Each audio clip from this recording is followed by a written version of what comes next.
What's up? What's up? Welcome to another edition of Ibrahim Tanner TV. I got my brother Shannon with me tonight for this discussion. Brother Shannon is everything Michigan. You need to know anything about Michigan, ask Brother Shannon. Sir.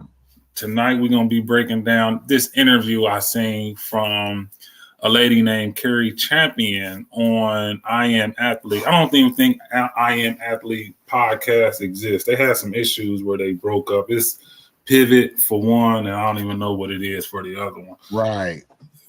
So hopefully they don't strike us down for this one. No copyrights this time. So I was listening to this interview. This interview is about a year old. If you don't know who Cari Champion is, she was the original moderator from First Take. Back when First Take was still on ESPN2 with Stephen A. Smith and Skip Bayless. That right there is Cari Champion. She worked for ESPN for 8 years, I believe. Did First Take, did some. I think she took over after Jamel Hill and the Mike guy got dismissed from ESPN. She took over doing Sports Center. Mm-hmm. So yeah, that's Cari Champion. Very successful sports news broadcaster, sports journalist, sports writer. So this episode of I Am Athlete, they were interviewing her. And toward the end of the interview, it got into some relationship questions. And I thought it was interesting because these guys represent the top 1% of the American freedmen community. Mm-hmm. These guys have won the lottery. They won the genetic lottery. They're tall, they're big, they're fast. You know, they've been at the top of their athletic class probably since they were kids. Mm-hmm. A few of them played in the NFL, and then Nick Young is on here. He played in the NBA. Here's a picture. You got Pac-Man Jones, who played multiple years in the NFL. You got Brandon Marshall, a really good wide receiver in the NFL. And Nick Young, you know, people make fun of him now because he does a lot of goofy stuff. But seriously, and I remember watching him at USC. Nick Young could ball. Young could ball. Seriously, right? He was going to play for the Lakers, right? Didn't he play for the Lakers for a minute? Yeah. Dated Iggy Azalea for a little bit. He had that famous incident. His claim to shame. Yeah, that's his claim to shame. Yeah. So we just gonna jump into this interview right here. Just give a disclaimer first. This is, it's for educational purposes. Mm-hmm. We definitely not trying to use their material to monetize off of it. So let me jump in. I'm gonna start with just before I get to the main portion.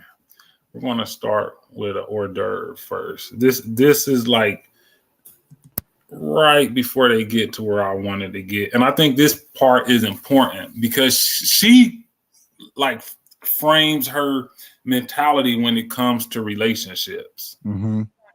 And by the way, I can get canceled for this. I'm okay with that.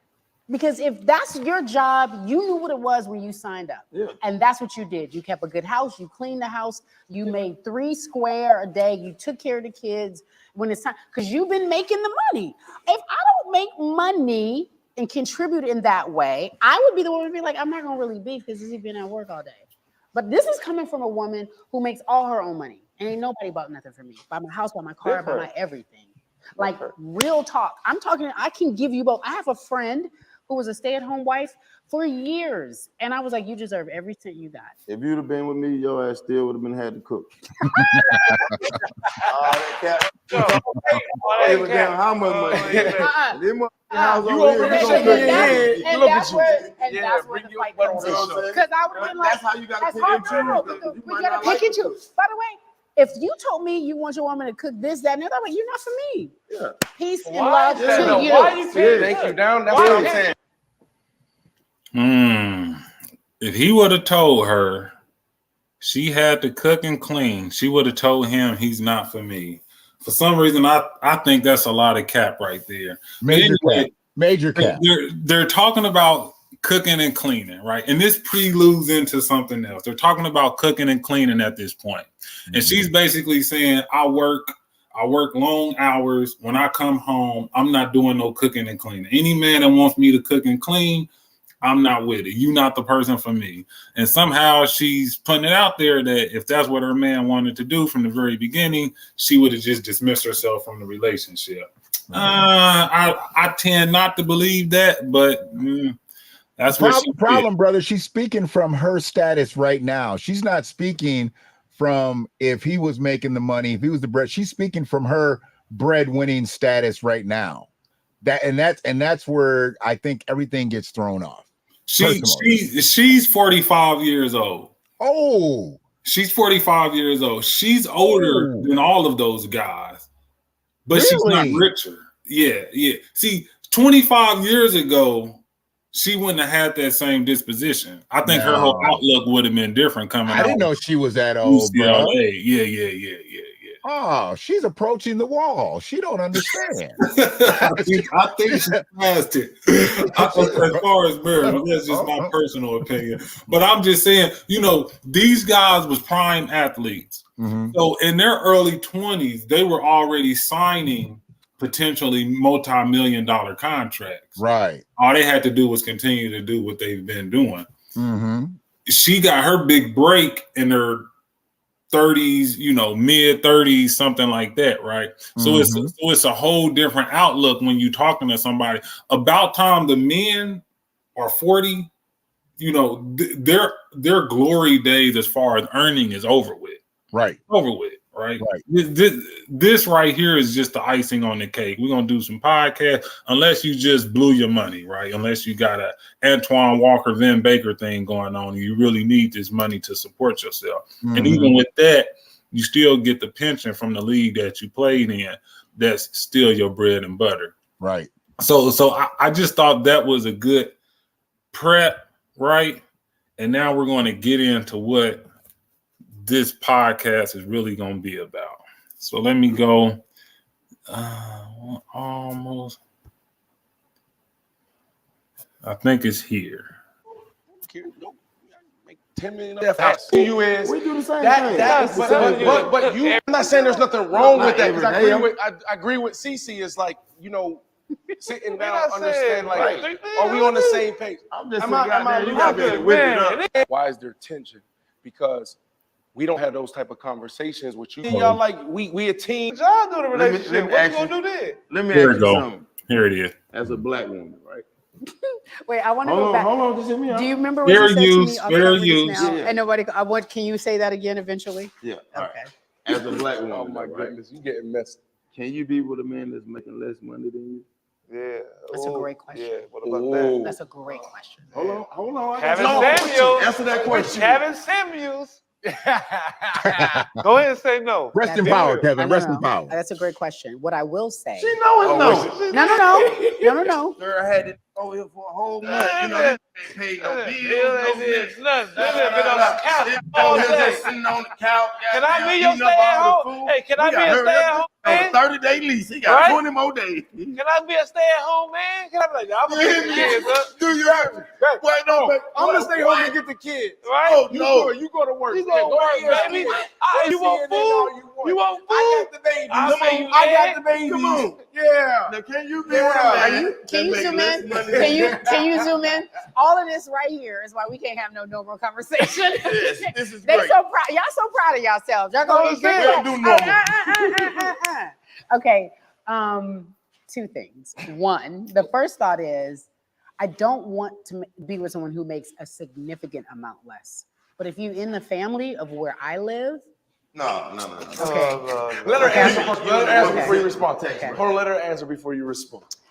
If you're in my family, like where I live and what I'm comfortable with, then I am not going to have a problem with it. Because here's the thing.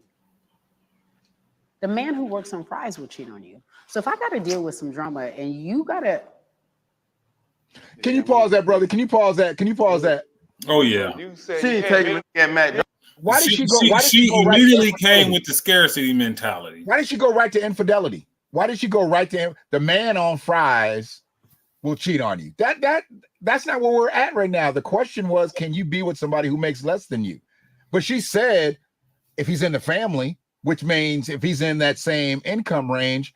But then she went right to the man on fries. Which she's been hurt before.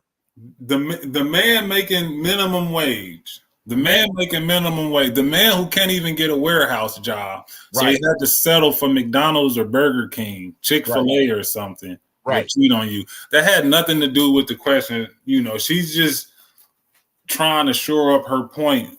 Significantly less, right? He can't make significantly less, she said.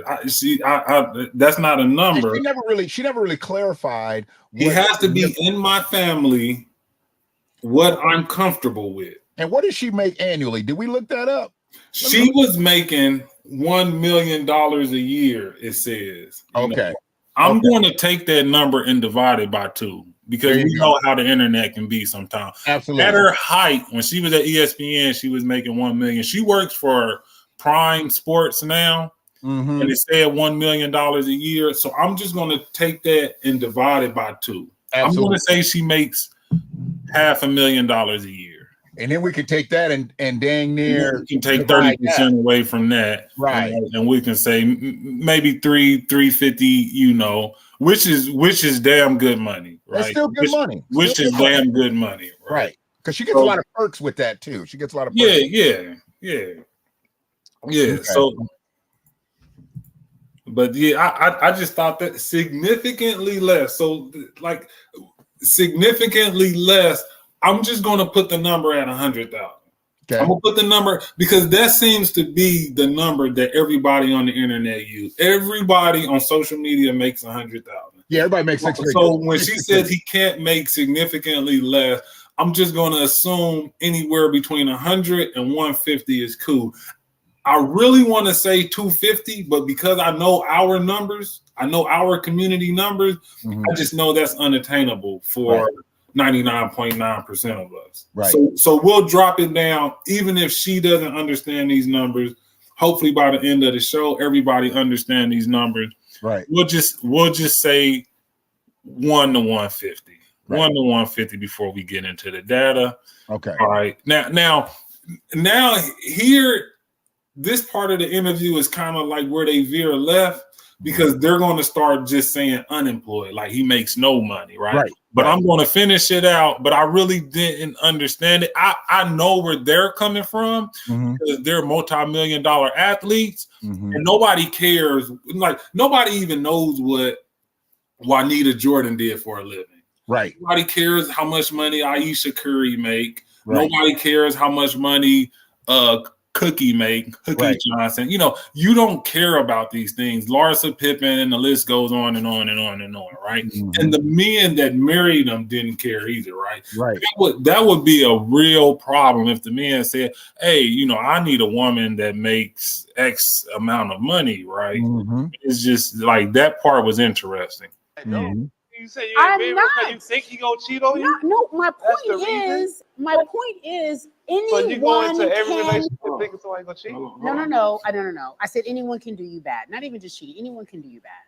But when you worked hard and you have become accustomed to a certain lifestyle without help, not that I'm proud of it. I would like some help. I'm tired as come take care of me.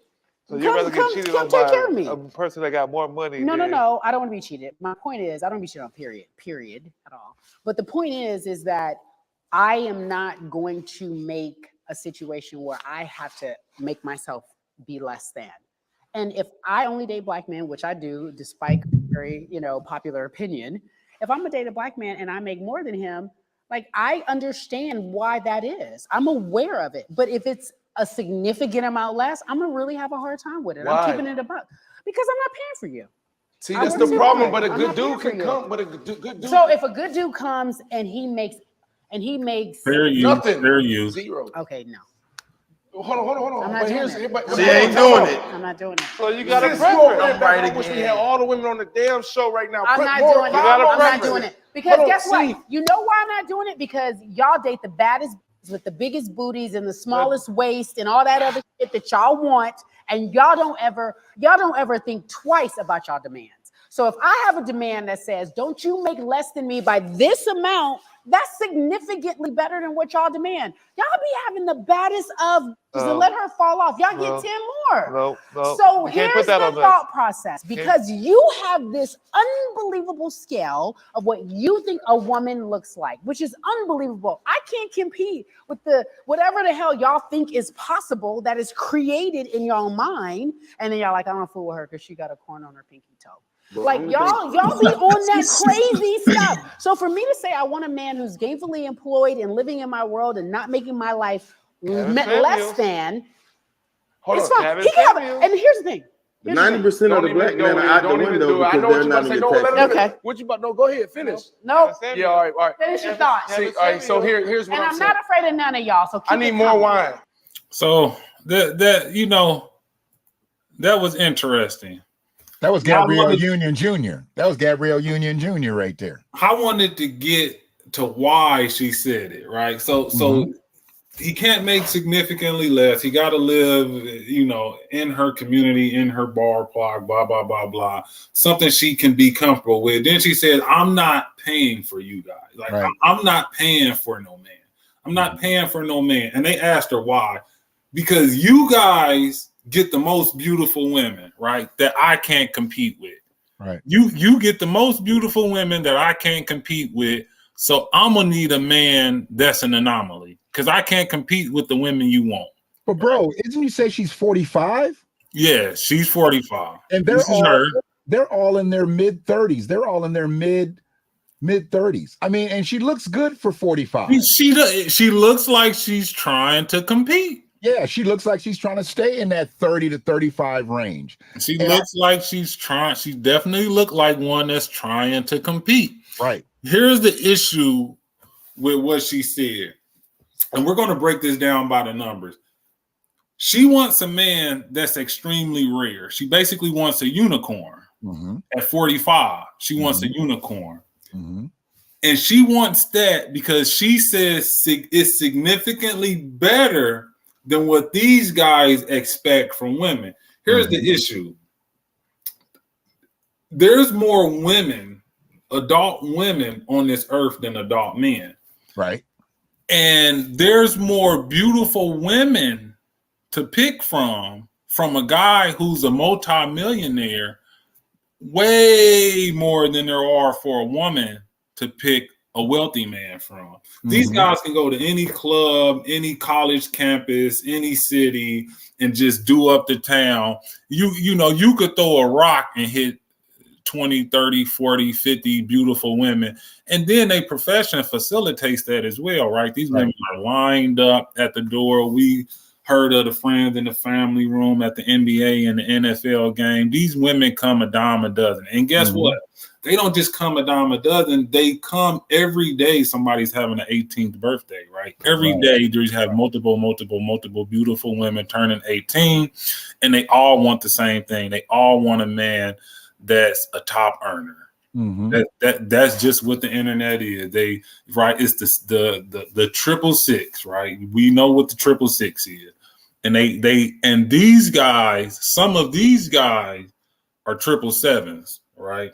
Or at least twice 7, right? From the money and the height, right? But these guys are extremely rare. Beautiful people have existed since Adam and Eve. Beautiful women. Men are naturally attracted to women. A woman can come outside in a potato sack, and men will be attracted to her. Right. Men will be hawking her down. There was never a time in history where men weren't attracted to women. There's never a time in history where men didn't find women desirable and chase them. That's what we do. We hunters. Now, to break down what she's looking for, first, I want to get into the population. I want to get into the population of people, right? And I'm going to start here with this. This is from blackdemographics.com. What you'll see is, according to the American Community Survey from the U.S. Census Bureau, the Black female population in the United States was 21.7 million in 2018. This is 52% of the total Black population, right? what you also find is that in America, we have more black male births than black women. So what happens is that it starts off more black men. Okay. And about the time you hit 19, 20, 21, black women not only catches up, but surpasses black men. Right. It surpasses them drastically to the point where you got millions more black women about the time you hit your mid-20s. That's due to, first off, the undomicile, right? Black men at 60%, 6% of America's population make up, over. We as a black population are 40% of the homeless, 50% of the homeless with family. Black men make up a significant portion of that. Large, significant portion of that, right? So you got the undomiciled black men, you got the incarcerated black men, you got the black man who's just couldn't take it and he tapped out and he got hooked on some type of substance and he's just no good anymore. And then you got our increasing murder rate and death rates, right? It just is what it is. So the population, it truly comes down to supply and demand. Okay. Right. So you got millions of more black women in America than black men, not kids, but women, right? When you're seriously thinking about getting into the dating market. All right. Then we're going to talk about, I think next we're going to talk about, there's these beliefs that, single people are single because they're working on their education, they're working on their self, they're working on their money, it's just different things that, single people are working on. And when they get those things together, they'll make a more complete, significant other to their spouse. That's the general assumption that I hear, from people that's single and a lot of the rhetoric that come. Oh, you know what, brother? You got to go public on your live on Facebook. They can't see the content. Okay. Hold on. I'm sorry. I broke in just because I'm getting texts because they can't see it because I think you got it on for friends. That was one of, because I was putting stuff in the chat and they can't see it when I shared it to the other page. It's good. It's good now. Okay. Word up. All right. Word up. So they're okay. Yeah. With blonde weave and all. Okay, now I can see the comment.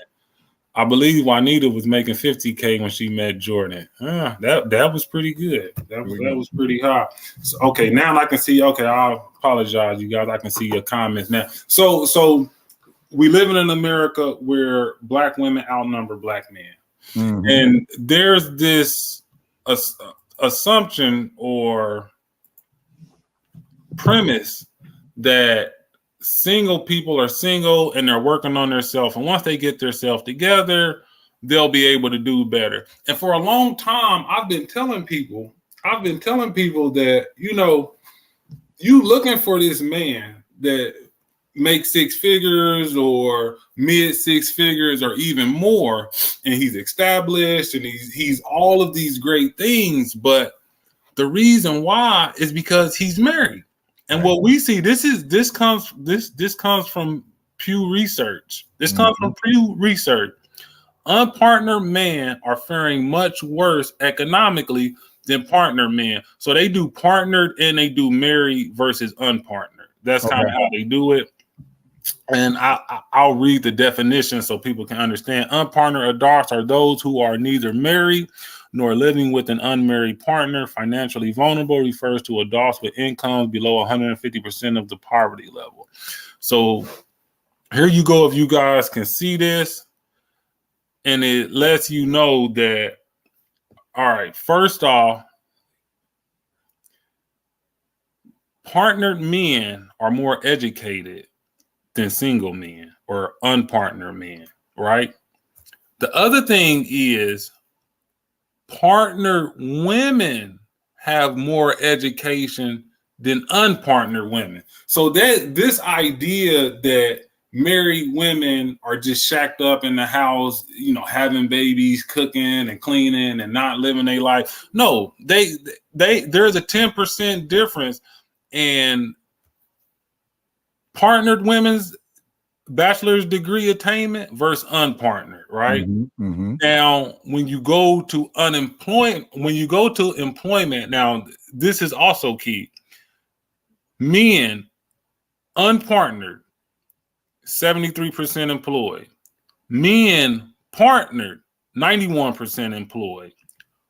Women, unpartnered, 77% employed. Women partnered is 74% employed. Women unpartnered actually work more. They're 77% employed. So this whole idea about how you getting yourself together, who's getting themselves together more? If you got to work more and you educated less, you look at the median earnings, you know, men that are single. I'm gonna use single because that just, you know, we understand that language better. 35,000, that's median, 35,600. Married and partnered men, 57,000. Huge discrepancy. That's a huge gap, right? That's over $20,000, $21,400. When it comes to women, now, mind you, unmarried women work more than married women and partnered women. But the median earnings is an $8,000 difference, which benefits married and partnered women, right? So when you look at that, married men and married women have a greater benefit, whether that's economically, educationally, you know, even their living arrangements is better. And it just gets into like who lives with their parents and, you know, just some other stuff. But what it's basically showing you is that partnered men and partnered women do better than single people. Right. It completed at least a bachelor's degree, right? Partnered women, employed, right? Single women, median earnings goes to partnered women. Financially vulnerable, single women, right? Single women, just by 1%, right? And that's decreased drastically since 1990. Right. But just this, you know, and I just wanted to bring that up because there's this idea that the man you're looking for is single. Right. The man who got it all together, who has the 666 is single. Now we're just gonna get into a little bit of the money. Just a little bit of the money. I'm gonna pull it up. You know, we're gonna deal with income because when it comes to wealth, we don't have any wealth. We don't have any wealth, right? Now there's this great tool by the Wall Street Journal called "What Percentage Are You?" And I use this a lot. Because a lot of people be talking, but they don't be talking the truth. Right. So here you can change the variables. We're going to take it to black. She says she only dates black people. And I'm going to put in $100,000. 4% of black people make $100,000. Okay. All right. So if you make $100,000, you're in the 96th percentile. This is important because everybody on my social media feed makes at least $100,000. From Facebook to Instagram to Twitter to YouTube, all of the podcasts. Everybody. Social media incomes are all six figures. Yeah, social media incomes is up. Starting at six figures. Right. Started. I don't know what all these people do, but it started at six figures. Twitter Spaces, it might be 7. You know, Twitter Spaces, you never know. Now I'm going to hold for just black men. I'm going to hold for just black men. So we'll go down here. We'll go down to sex, and I'll put men. All right. 5% of black men make $100,000. We'll go for black women. 3% of black women make $100,000. All right. Now we're going to put some generations in here. Okay. So I'm not even going to deal with the silent generation. I'm going to deal with the boomers. We already know 90% of Black American wealth is held by boomers. So I would expect them to make 4% of Black, what is this? This is female boomers, make $100,000. I doubt as many of them are in the dating market. We'll go to Generation X, where Cari Champion is for 4% of them make $100,000 or more. And then we'll stop at millennials. 1% of Black women millennials make $100,000. These are all, and I'm friends with all of these people. So wait a minute. So where does millennials start? Is that or stop at 35? What does that stop at? 30, 34, 35? Yeah. 1980, 81. I think it's 1980 or 81. So you're talking about people that are 43 years old and younger. Okay. Younger, right. Okay. Yeah. Okay. Now that was Black women. So 4% for Xers, Black women, 1% for millennial Black women. Yep. $100,000. All right. We'll go to Black men. We'll change it to male. We'll start at millennials, 2%. Okay. So 2%. Now keep in mind that the women population is greater. Right. So when you're looking at percentage, there still could be a higher percentage, but the total amount of women is greater. We're closer when we're younger, though, right? We're closer in numbers when we're younger. The disparity gets bigger when we get older, right? We start dying off. So in order for that to count, you would have to include the zillennials, right? Okay. At this point, from what Wall Street Journal took, they just took all of the millennials and put them together. Got it. Right. Got it. And I doubt many people under the age of 21 is really counting their income. Right. Unless they got a number on their back, unless they got a number on their back. Yeah. Or they singing on stage or something like that. Yeah. So we'll go to we'll deal with baby boomers. Baby boomers, 7%, right? So you can see where most of the weight is carried, right? Most of the weight, your granddad still carried a bag in the family. Right. He still got the money. Got his house, got a couple rental properties, vehicles are paid off, pension, all that stuff. Yeah. Okay.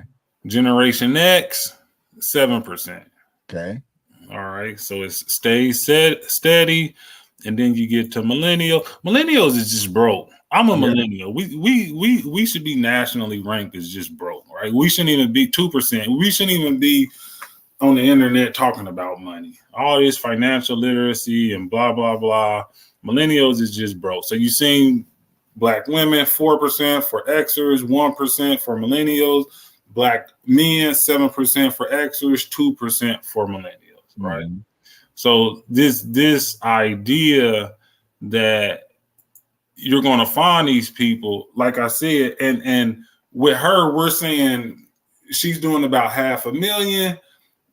If you, let's just look at that number for Black men. $500,000. We'll do like 250 just to show you just how extremely rare it is. You might come up with a decimal on this one. You might come up with a negative sign. We might right? And she's an Xer. I doubt if she got some cougar in her, right? So we'll just go with Xer. We'll just say she'll want a Black man that's in Generation X, and we'll just 150, right? 150.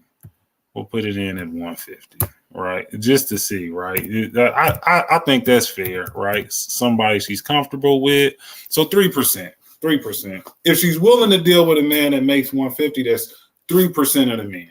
I don't believe she is, though. I don't think she is either. I don't believe she is. I mean, if she's saying she comes out at $500,000, and we know that this is the way they calculate it, they're gonna say she makes $500,000, but after minus, she's really, like you said, around that 350 range.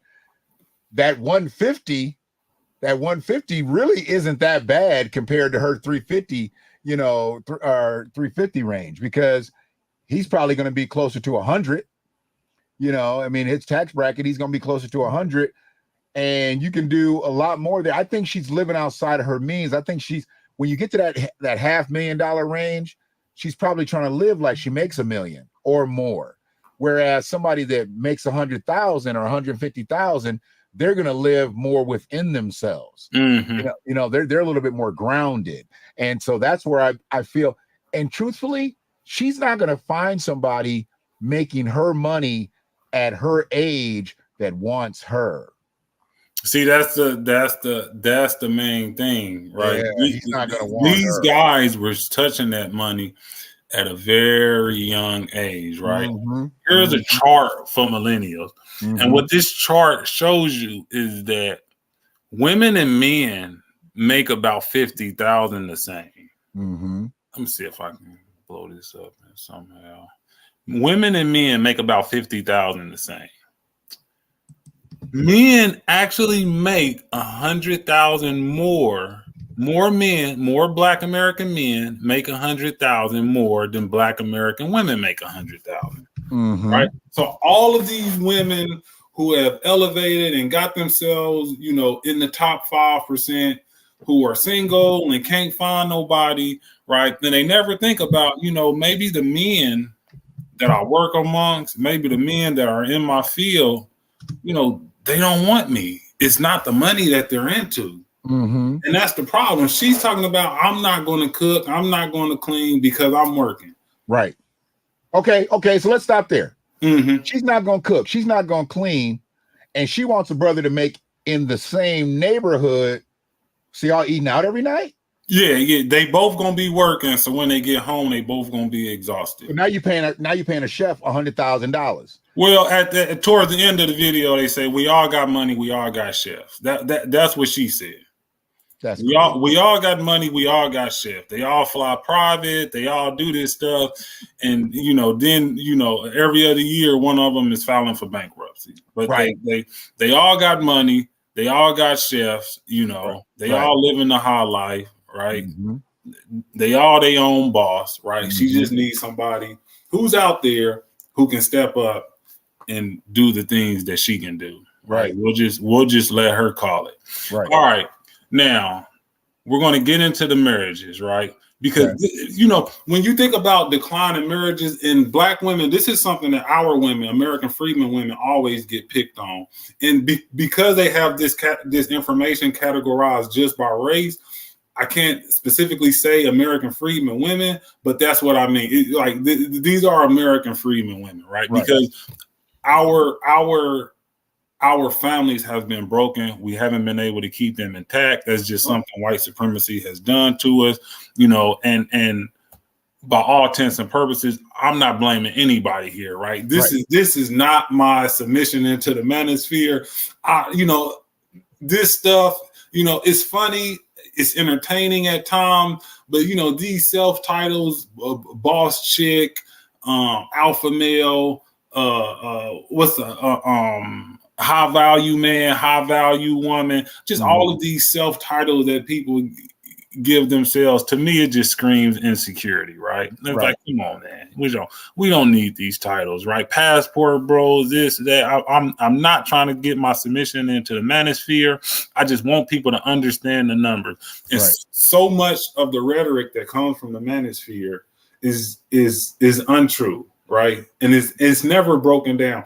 People holler out information, they holler out data, but they never actually get into the numbers.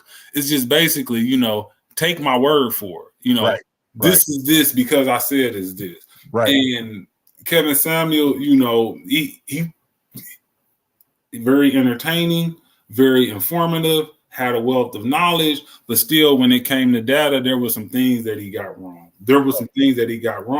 And those same things that you hear other people, whether it's the famous white girl, the YouTube sensation that just got demonetized and kicked off and was crying, and other people who want to take the reins of what they had, you'll see them regurgitate these talking points. One is that 50% of Black men are single and childless, and I believe it's make $50,000 or more or something like that, they would say. And you just keep hearing this stuff regurgitated over and over and over. And I'm like, dude, that is not true. Right?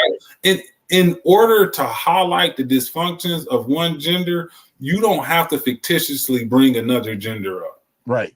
You can just tell it like it is. Just tell it like it is, right? And so I don't want people to think we're just beating up on one subset of people. I just want to break the data down so people understand what we're actually up against. And I'm using Cari Champion's interview to actually do that, because while these people are such a small, I'm not going to say insignificant part of our population, but they don't live the shared, they don't have those lived experience that we have. Not right now, right? When they do, they'll come back to the community like Colin Kaepernick, and they'll try to round us up and get us to fight on their behalf for their personal benefit. And then they'll skeet back off into the sunset with the white capital holders that they've been partying with. Right.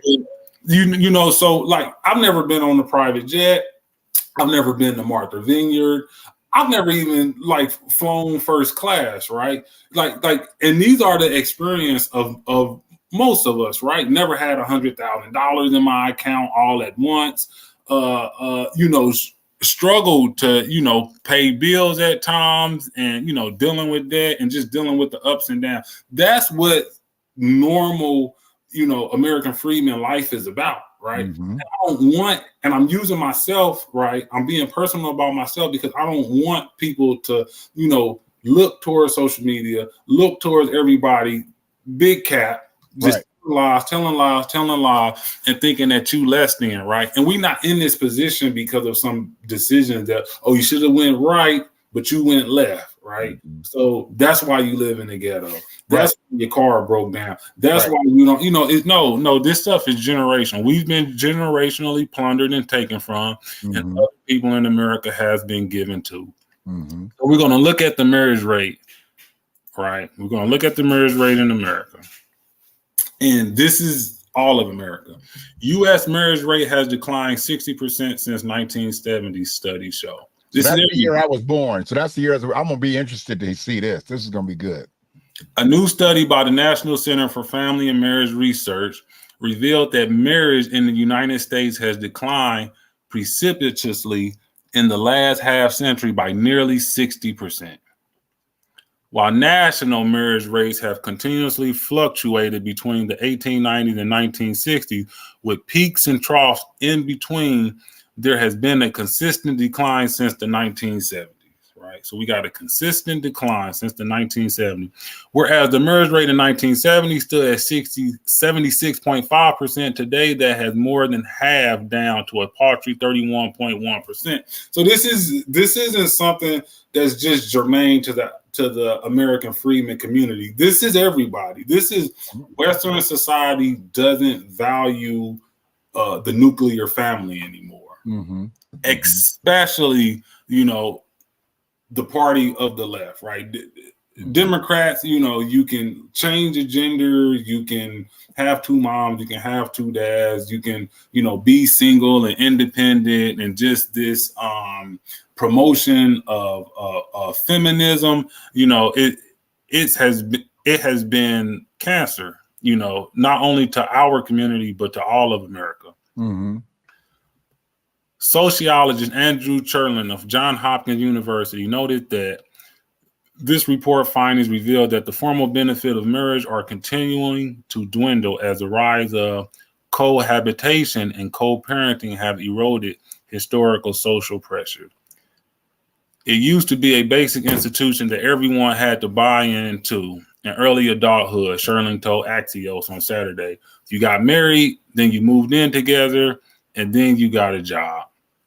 However, marriage is now becoming the last step into adulthood, Cherlin argued. Surprisingly, academic studies about American social attitudes towards marriage have not changed. This is the interesting part of that, right? Considerably, despite the rapidly changing wedding landscape, whereas nearly 3/4 of seniors surveyed in the 1976 expressed an interest in getting married, that number only dropped by 3% by 2020. So in 1976, 75% of the people wanted to get married. At that point, marriage rates was above 75%. Mm-hmm. In 2020, 72% of Americans still wanted to get married. They just not getting married, right? That shows you it's just not a shift in, the mentality of the people, but there's an actual social shift, right? Mm-hmm. And I think you can point to the American government for that and capitalism. The new research paper also undiscovers divergent marriage rates by race and ethnic. Although women as a whole have seen marriage rates decline since the 1950s, these changes have been particularly pronounced for Blacks and Hispanics. I hate how they always try to couple us with Hispanics, and you'll see why. Black and brown. This decline has been the most dramatic for Hispanic and Black women, who experienced 33% and 60% decline in the proportion of women married respectfully, the organization writes. So you got Hispanic women have a 33% decline, while Black women have a 60% decline, right? That doesn't need to be coupled together. No. And their stats have not been around long enough to make that a fair exchange. I mean, it's making it look like, we're double, but their stats, when did they start really calculating their stats? That's what I would want to know. I don't believe their stats were probably even being calculated before 90, 95. They're not going back into the 80s or the 70s, because the vast amount of them weren't even here, weren't coming over here. There were people here, but statistically they weren't even coming up on the grid. We didn't even start hearing that Black and brown stuff really until the last 10, 15 years. Yeah, when you look at the charts, you'll see that their marriage rate is comparable to white America. Why you're trying to push them on us, right, when it comes to this, it's like, man, can we have anything by ourselves? So right here, you'll see a picture of the marriage rates in America, 67.4%. And notice this, I beat up on the Democratic Party earlier, but Republicans is always preaching this God, family, country, right? 67% in 1890, right? Then you got highs in 1920. And that's, this is during the Great Depression. During the Great Depression, you got high. So people understand when things is taken away from you and you really got to bear it down, you need family, right? You need to be coupled up. You need family. Dips back down after the Great Recession. You got the 1930s towards the end.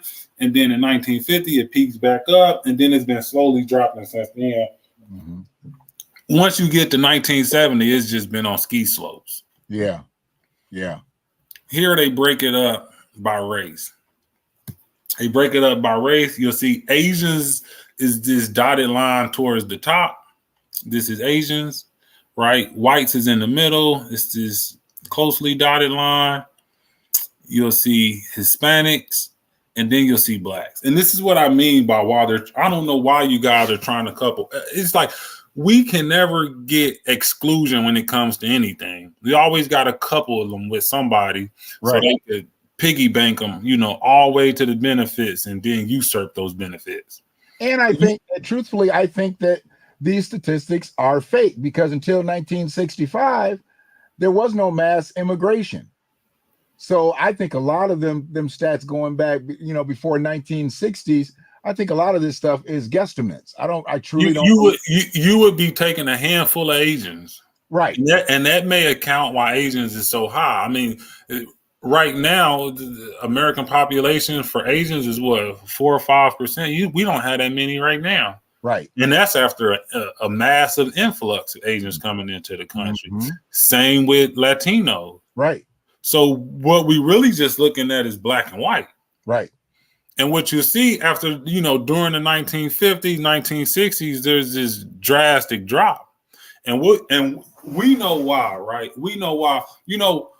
One thing about it is you can't contain evil, right? They do things that's intended for our community, but then it pours out into everybody else's community. Right. So they're like, oh, we'll give them Planned Parenthood. We'll give them welfare, but they got to break the families up.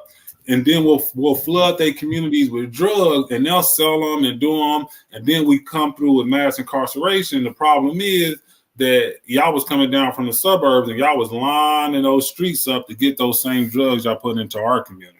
And there's not another faction of people that's had a mass exodus of people leave their collective other than us. You know, white Americans have not dealt with that. Latinos have not dealt with that. Asians have not dealt with that. Arabs not dealt with that. Nobody's had mass incarceration. You know, nobody's had, you know, the murders and lynchings and things like that.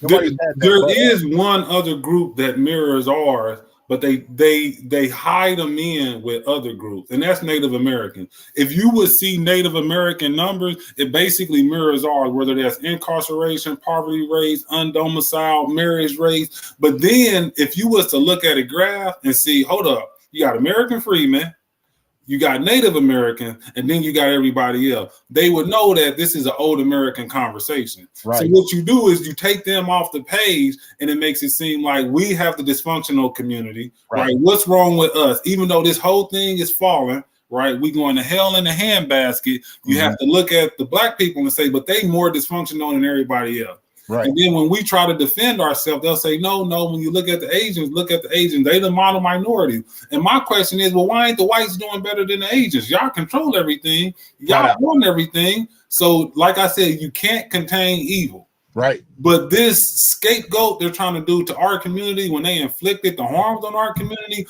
it doesn't work when you add in Native Americans. Because you was to look at that graph and you say, hold up, Native Americans and American freedmen last at everything. At every category of upward mobility, they're last. This is an old American issue. They're last, whites is first, right? When it comes to like economic ownership, housing, banking, education. They're last and whites is first. And then you sprinkle in these elite immigrants, right? And you call them model minority. And one example of that, right? And I don't want to veer too far off the path, but Chinese Americans have 50% bachelor's degrees in America. In China, the population has 10% bachelor's degrees. What? So you're taking people from the top 10% and you're bringing them over here. So they're coming from elite families, from families that's tied to wealthy institutions, and they're competing against us, and you're calling them the model minority. Of course, they're the model minorities when they come, you know, intact with wealth and every other thing that comes with it, right? So it's not fair, but they play those games. What we should be saying is, hey, when we see stats about us, we should be asking, the next question should be, what's the Native American stats?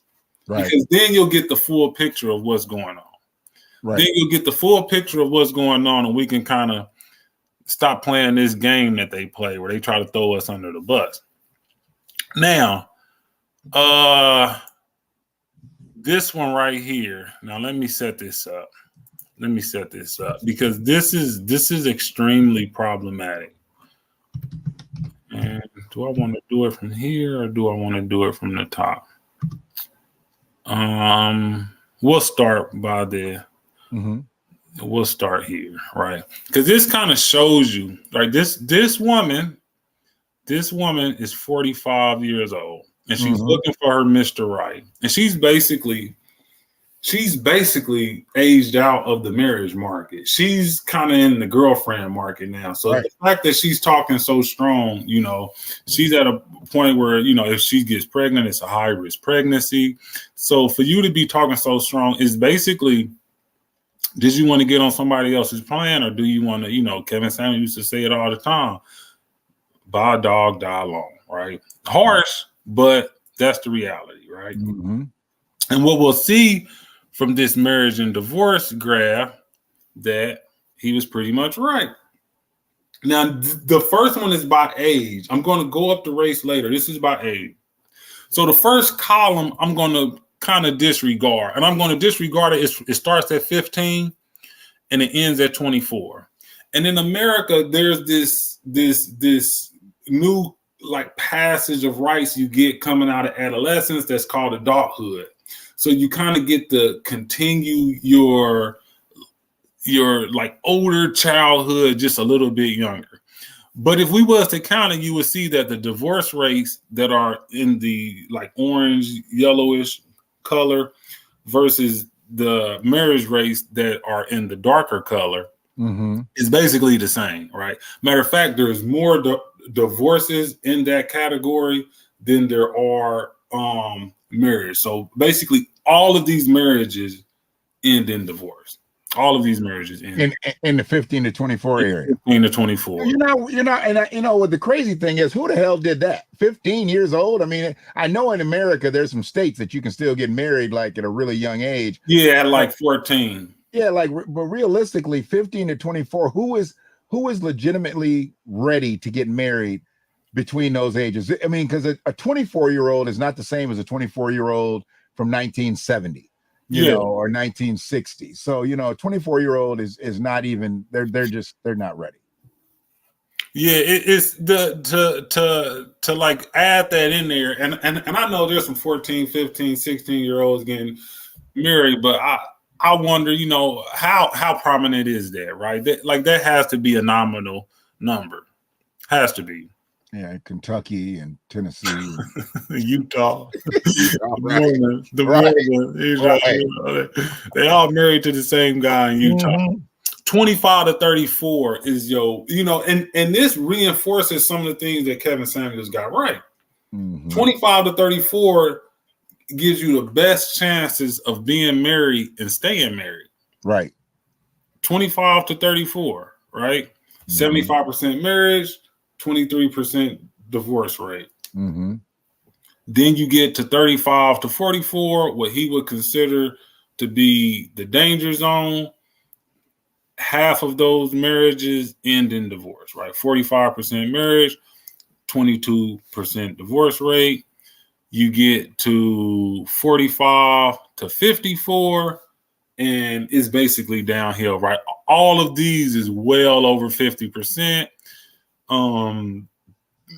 Until you get to the next group is 55 to 64 years of age, just as many divorces as marriages. And this data is from Bowling Green State University, right? You get to 65 and over, it's no even reason. But this is the most important one about this whole thing. Right here is when we get up here to race, right?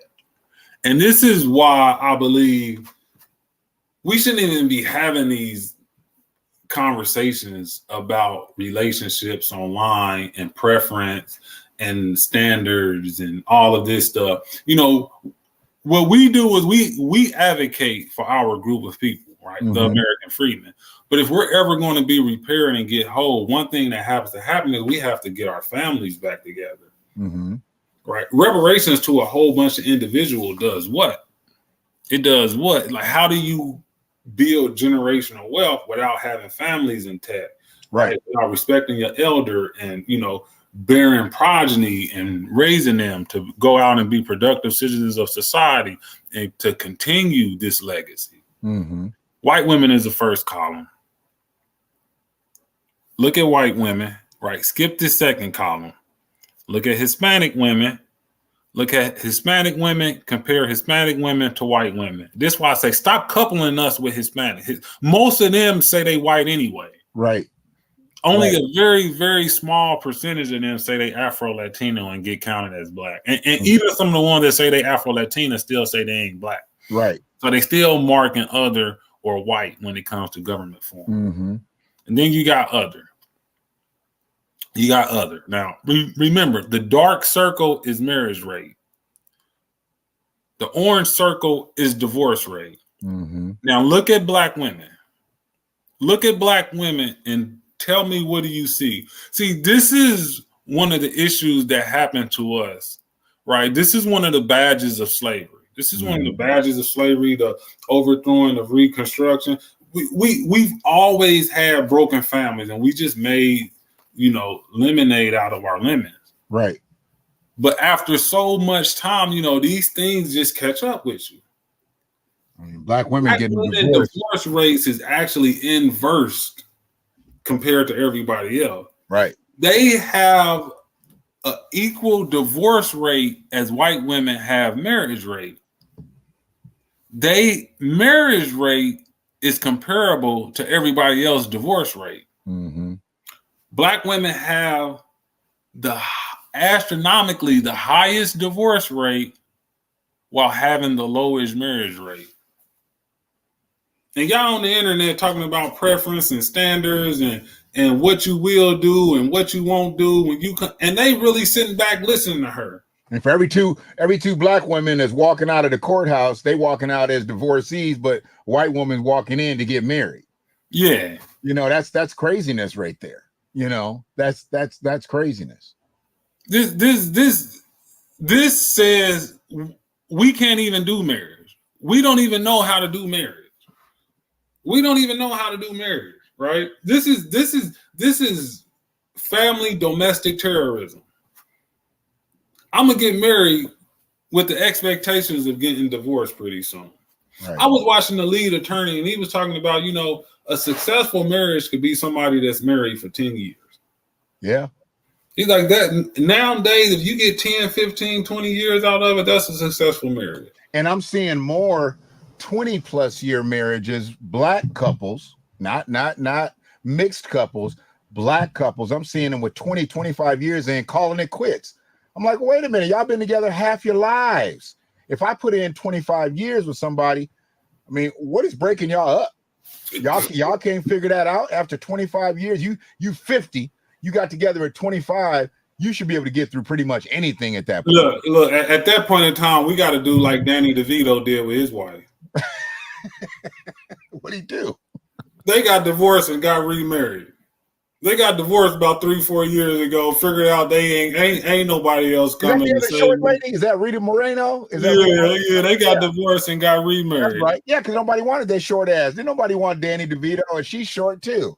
Finally came to the understanding that, hey, we've been building this thing for many years, right? We've been becoming accustomed to each other. We on the same program now. What is we doing? Come on, man. We ain't got that much to live. No, you can't put that much time in with somebody, and you're not Rhea Perlman. I said Rita Moreno, Rhea Perlman. That's right. She was Carla on Cheers, and yeah, you don't have that situation go that long and then just walk away, man. You just can't. And I think what's happening now is these marriages. I'd love to know what the statistic of how long these marriages are lasting with black women.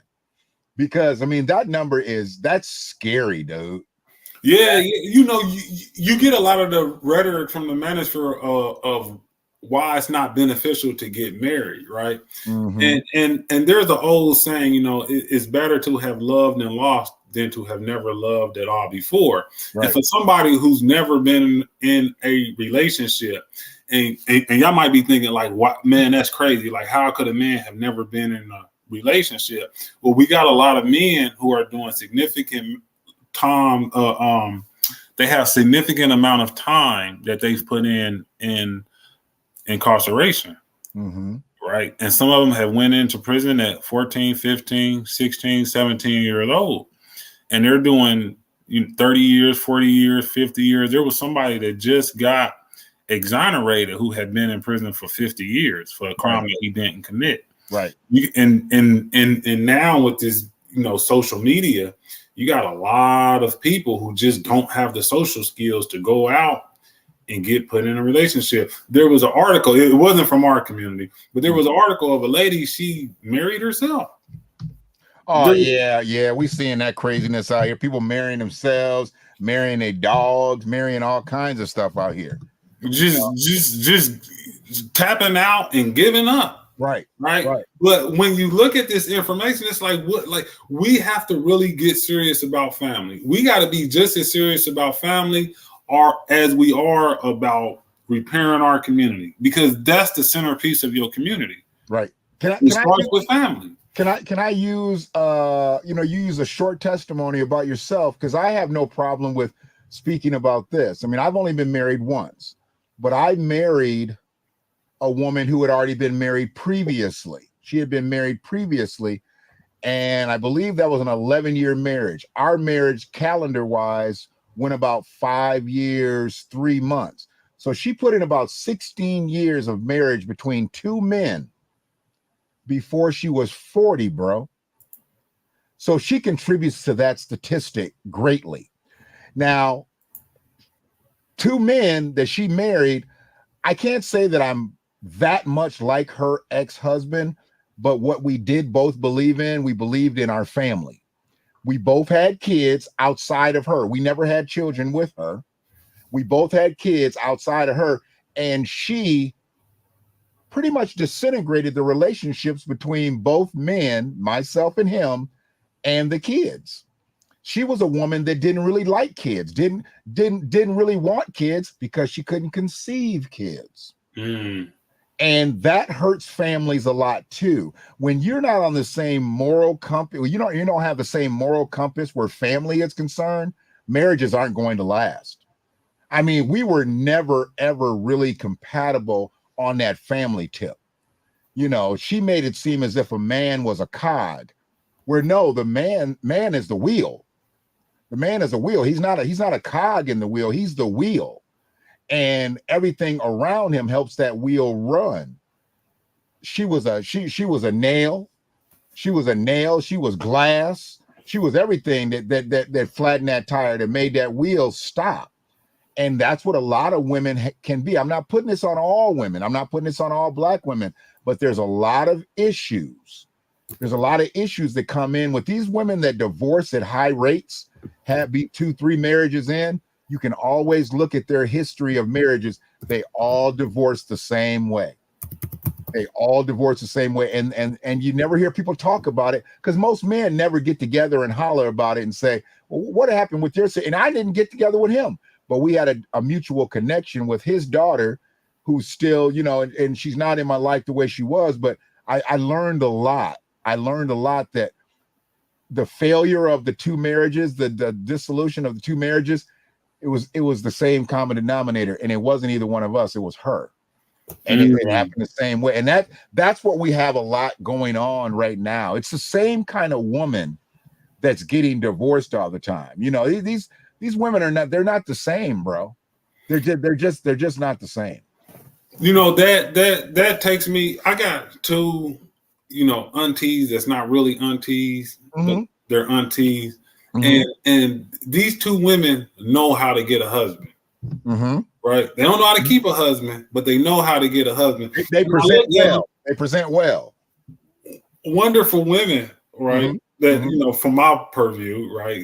By me being them being my elders, right? But both of them have been married 4 times, and I noticed, you know, they have mastered the art of getting a man to commit to them. They just haven't mastered the art of being able to stick it out through thick and thin and like really get some time in those relationships. And when I look at some of the women, because I'm an older millennial, right? Born in '83. When I look at some of the women that I, you know, went to high school with and college with, and you know, that's on my social media now, right? Just they don't understand, right? They just don't have the understanding of, you know, how. Now, I had to compare that to us as well, right? The issue with us is that we get more time.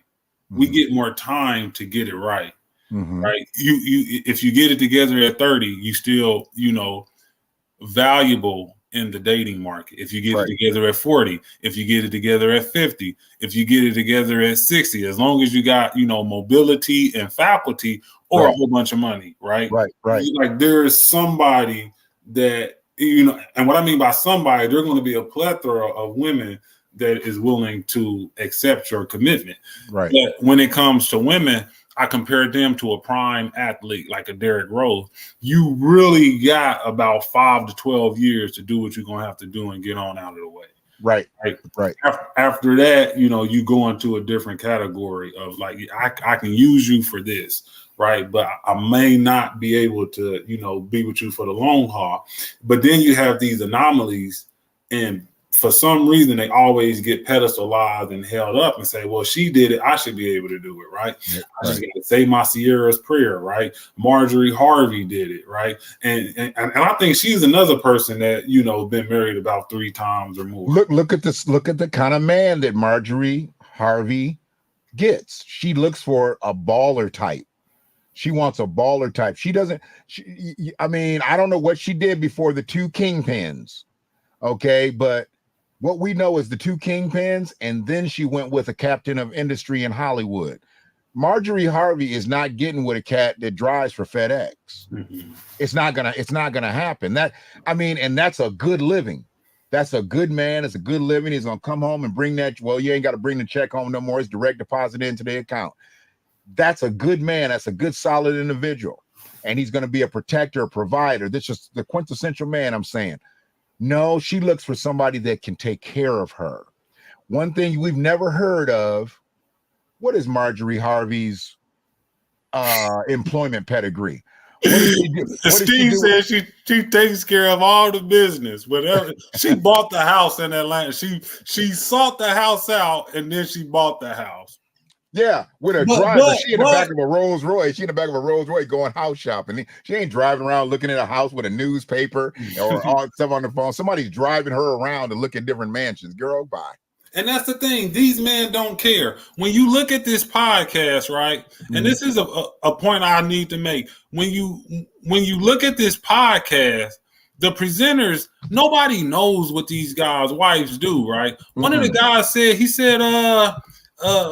my wife worked for me, right? They don't care. Like no. we don't care. Nobody cares what Juanita Jordan does or what Aisha Curry does or what Wani O'Neal, I think her name, what was the woman that Shawnee O'Neal?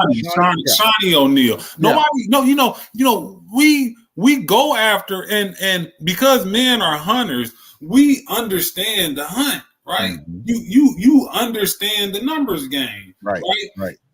There is a time where, from a very young age to about 18, 19, especially, the prettier the woman is, the more privilege she's going to get. Men are just, knocking down her door and after. And I think, like a prime athlete, you believe that I'm going to be this way forever. Right. I'm going to be 1993. I'm going to be 1993 Michael Jordan forever. I'm going to be 2001 Kobe Bryant forever. I'm going to be Derrick Rose MVP year forever. And before you lose that physical beauty, sometimes you get put out of the market. Mm-hmm. It's like nobody really knows why some of these players leave the NBA before they're, before they hit their prime. Or while they're in their prime. It just happens because sometimes there's a surplus on the market. Mm-hmm. And this thing is more about supply and demand. There's a surplus on the market. There's a surplus, right? There's a bunch of beautiful Black women out there. Mm-hmm. Not so much for Black men, right? And that's what it's really about. It's about supply and demand. If there was more Black men than there was Black women, man, like the world would be upside down. They would pretty much be able to do anything they wanted to do, and they would still be sought after. Right.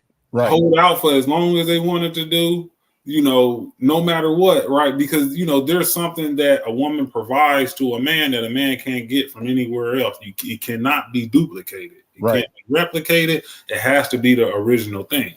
One of the things that I think we need to do too, we need to take some of this cast and we need to get into, because I am a little bit older than you. I mean, not a little bit, I'm 20% older. I'm in that range of when those brothers and some of the brothers you talked about, like say your Jordans, your Isaiahs, your people like that, your Julius Irvings and people like that.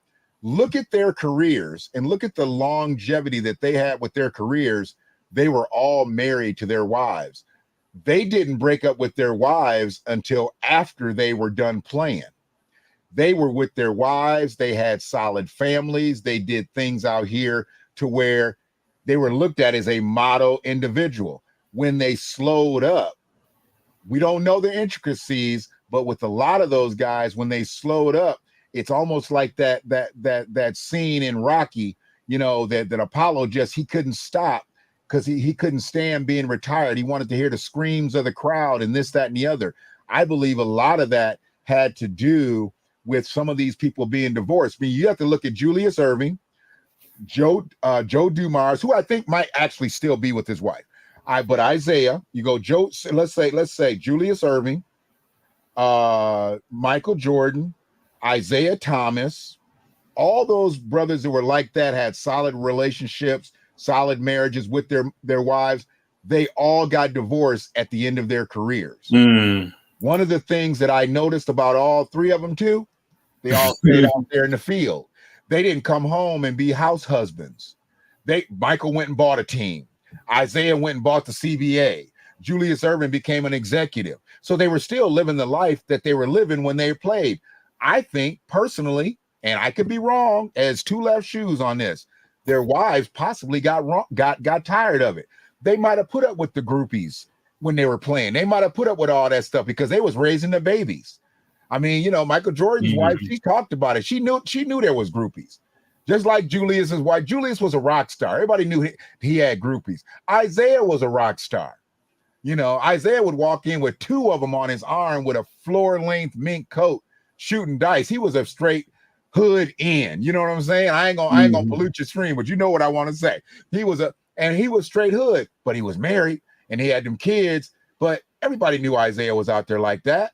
And it was one of them things, man, that I think instead of just slowing up once they retired, they stayed out in the streets. And then the ladies just said, you know what? I gave you your babies. I kept your millions safe. I'm up out of here. I'm about to go do my own thing. And, you know. But that's what Larsa Pippen said about Scottie Pippen. Really? Because he wanted to stay out there and he didn't want to be a house husband no more. The only difference is she thought it was her turn. And I don't get that. Not part of our community, but an anomaly. If she gets married, she will be an anomaly, right? It's still not. I hope that falls through, man. I hope that doesn't need to happen, man. That's just so wrong on so many levels, bro. That getting married to Michael Jordan's son, it doesn't even sound right. It doesn't. It doesn't even sound She said right. she didn't really even know them. I'm like, how not? So y'all never had any, even if you didn't know him, you knew Michael Jordan extremely well. It doesn't, but you know, that's the mentality that we dealing with. I have a hard time believing that she didn't know that was his son. She, as many times as she probably seen that kid. Come on, man. I believe she babysitted him. Exactly. Maybe not that because but still, like, you in this room, make sure these kids don't leave out the room. Right. All right. Carson said, a number of women from multiple generations have told me that the core of the Black family are women and children. Men are optional. That was the whole rhetoric from Black Lives Matter. That's a lot of the rhetoric that you hear online, is that, you know, the Black family doesn't necessarily need a man. The man is optional. It would be nice if he's there. It would be nice to have him around, but only if he can be on our program, right? Only if we can, you know, change the course of history and not conform to his program to get him on our program. Now, another thing is that, you know, and this is what I mean about women being prime athletes, right? Mm-hmm. Once you age out, you age out. Right. And she said, you know, Cari Champion said, I want what I want because y'all get what y'all want. Y'all get what y'all get. But what they get is a surplus of. What you want is basically a unicorn. So right. Even after Michael Jordan gets divorced, he can still do this. Right.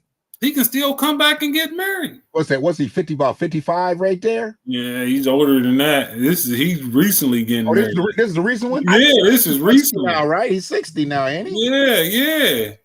Then you got Michael before Michael. You got Dr. J. There you go. So you know, it's just the, you know, don't blame me for the anatomy of men. Right. We all have our different strengths and weaknesses. Right. And we all are a pertinent part of this community, and we need each other. We need each other. Yeah. Right. So like these ideas that you got these high expectations, you know, from the beginning of time, there's two things that, you know, women was put on this earth to do, right? Mm-hmm. Be wives and be mothers. Mm-hmm. Before they were doctors and lawyers and sports broadcast analysis, they were wives and mothers, wives and mothers, right? This idea that you can prolong and put this off and still have a productive community is just asinine. Right. It should be prioritized. And you see from the data we presented earlier that women do better when they're married. Yeah. Married women are more educated. Married women work less. Married women have more money, right? If you get into home ownership, that was another part of it, you know, more stable housing, everything is better. Then you get into health disparities, life longevity. It's just better. And it's not only just better for women, it's better for men also. The earnings was better, the living situations was better, the education was better. Now married men work more, but who doesn't want to work? You know, as a man, we, you know, as long as, you know, something's not wrong with you, you geared to work and provide. And that's why I didn't like when in the podcast they got into like, what if he's making no money?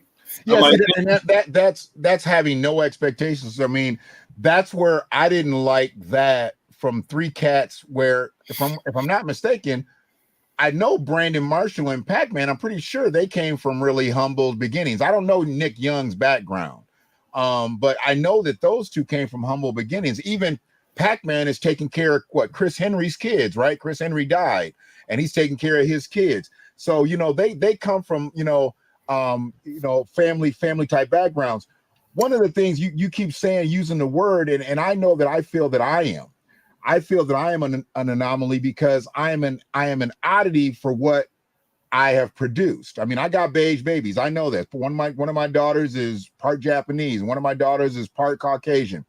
But I've never spoken interracial relationships with them. I've always spoken up Black love, and I speak up Black love to anybody because it doesn't matter to me what I did. It's what they need to understand. I truly believe that the number one protector still of Black women, and my daughters live as Black. They don't live as biracial kids. My daughter doesn't live as a part A. She knows she's a Black woman. That's a zillennial thing. I've never heard that growing up. No, don't tell me you Kablasian up in this motherfucker because I already know. that's the only person that I, when we heard that stuff, we was like, what? You Cablinasian? Yeah, Cablinasian. Go on now. What does that even mean? Right? All of the quote unquote people that would be categorized as biracial. Now we call them mixed, right? But you know, no matter if they was raised by Caucasian, right, head of the household, whether that was their mother or their father, and they were single or both parents, you know.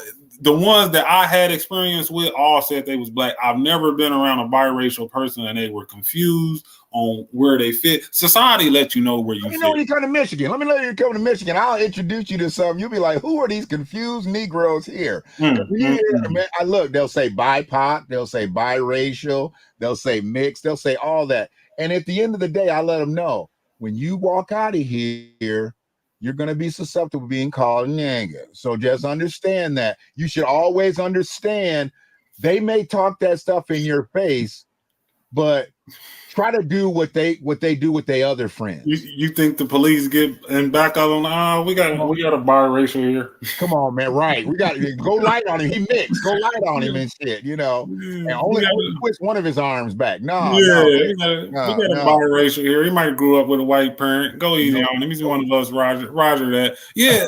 So Tina Fox say anatomy is the wallet, and that's what it seems like it comes down to, because she never talked about the character or anything. She basically said, this is my program, and this is how much money you need to make to get on my program. And if they wouldn't have cut her off, I believe she would have went more into it. She doesn't seem to be a short woman.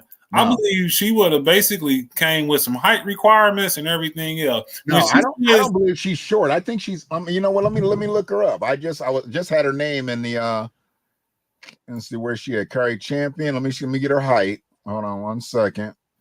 Height 6. Man, hell. She's 6'1". She's 6'1", dog. Oh man, she's not going. She gonna want somebody 6'2", 6'3", 6'4". Yeah, that and having somebody the same height when you're a tall woman. No, she don't want that. She want a 6'4", 6'5" brother. So now you want him to be a unicorn in his pocket and a unicorn in his height. Say, let's just say she wants a former athlete, bro. And that's the problem. See, proximity to money won't make you rich. No. Proximity to wealth doesn't make you wealthy. These women have had the opportunity to be around men who have won the lottery. Right. But none of them are able to, get these men to be able to commit to them. Yeah, they think like we can go somewhere else and get this same guy. No, they only exist here. This is where they exist. Right. Only a lot of people don't know this.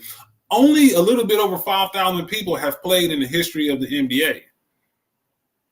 It's not this percentage. What'd you say? 5? No, not a percentage. 5. The NBA total amount of NBA players since the inception of the NBA is a little bit over 5,000 people.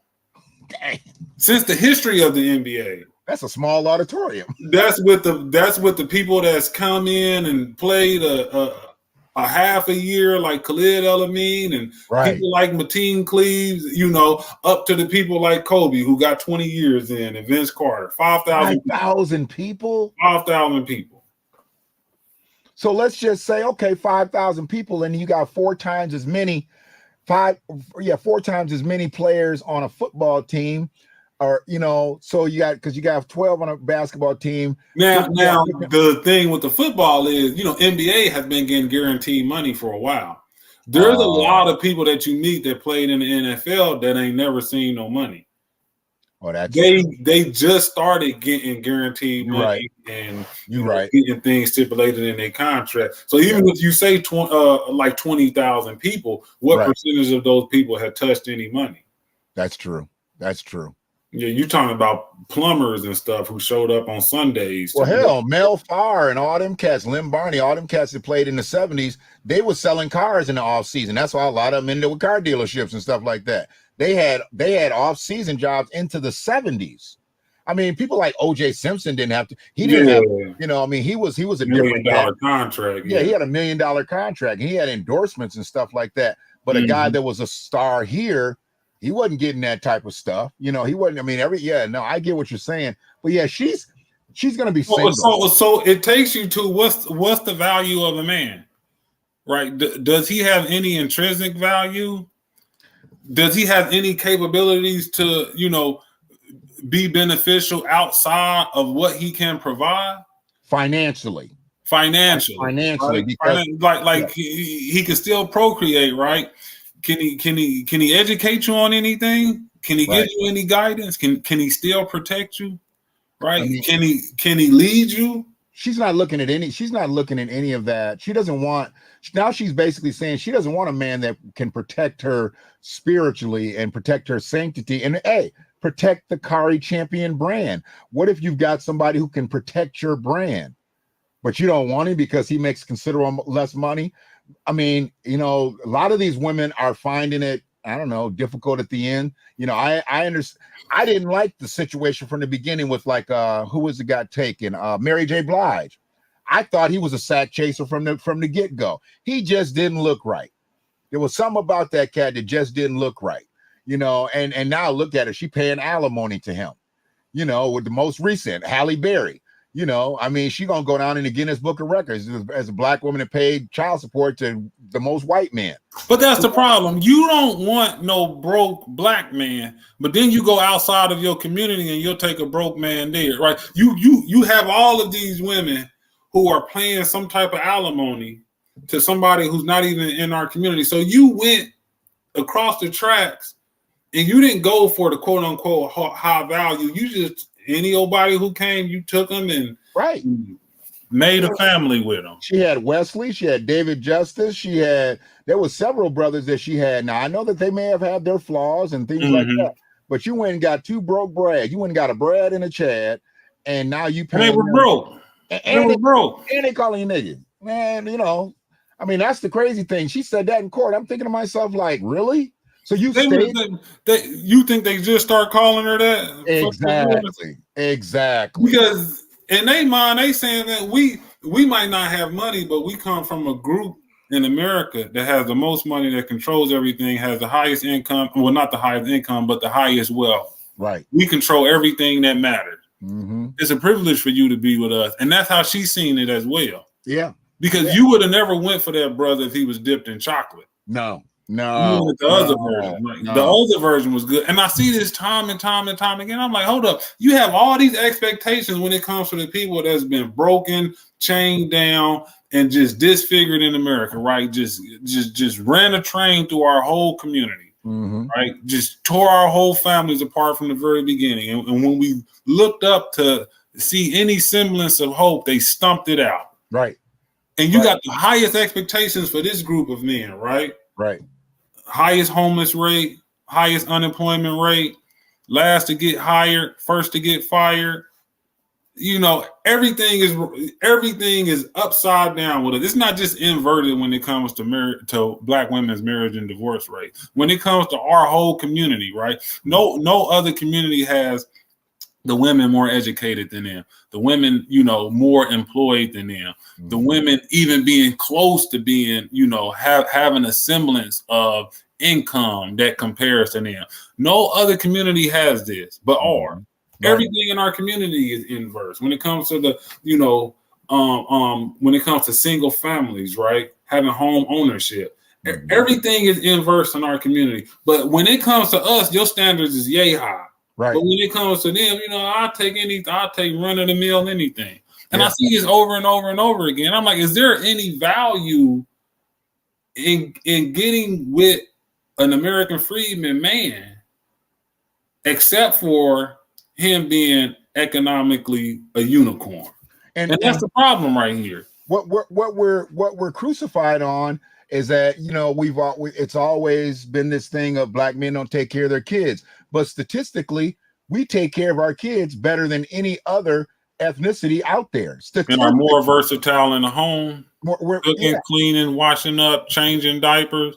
And where does that come from? That comes from the American freedman household that we were raised in. You know, when you don't have money, you supplement with other things you can do. So we've always had to be more versatile. Like, we didn't make enough money to be patriarchs. We didn't have enough power and control and status in this country to be patriarchs. Right. So you had to get in where you fit in. Right. Right. I'm laid off this week. I'm cooking. I'm cleaning. I'm doing everything I can. Okay, I'm back working. Right. All right, now it's back on you. I told Ray. I work the day shift. You work the night shift.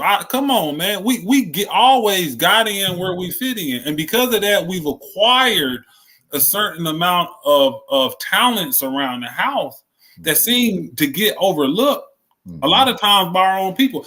You know, I can't even count on both my hands the number of fellas I talk to who consider themselves to be by far the best cleaner. Not the best cooker, right? Some are, but the best cleaner in their household. I can tell you this.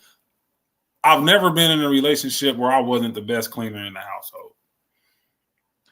So that's not unusual. That's not unusual. I mean, I've looked at situations like that because I was the youngest.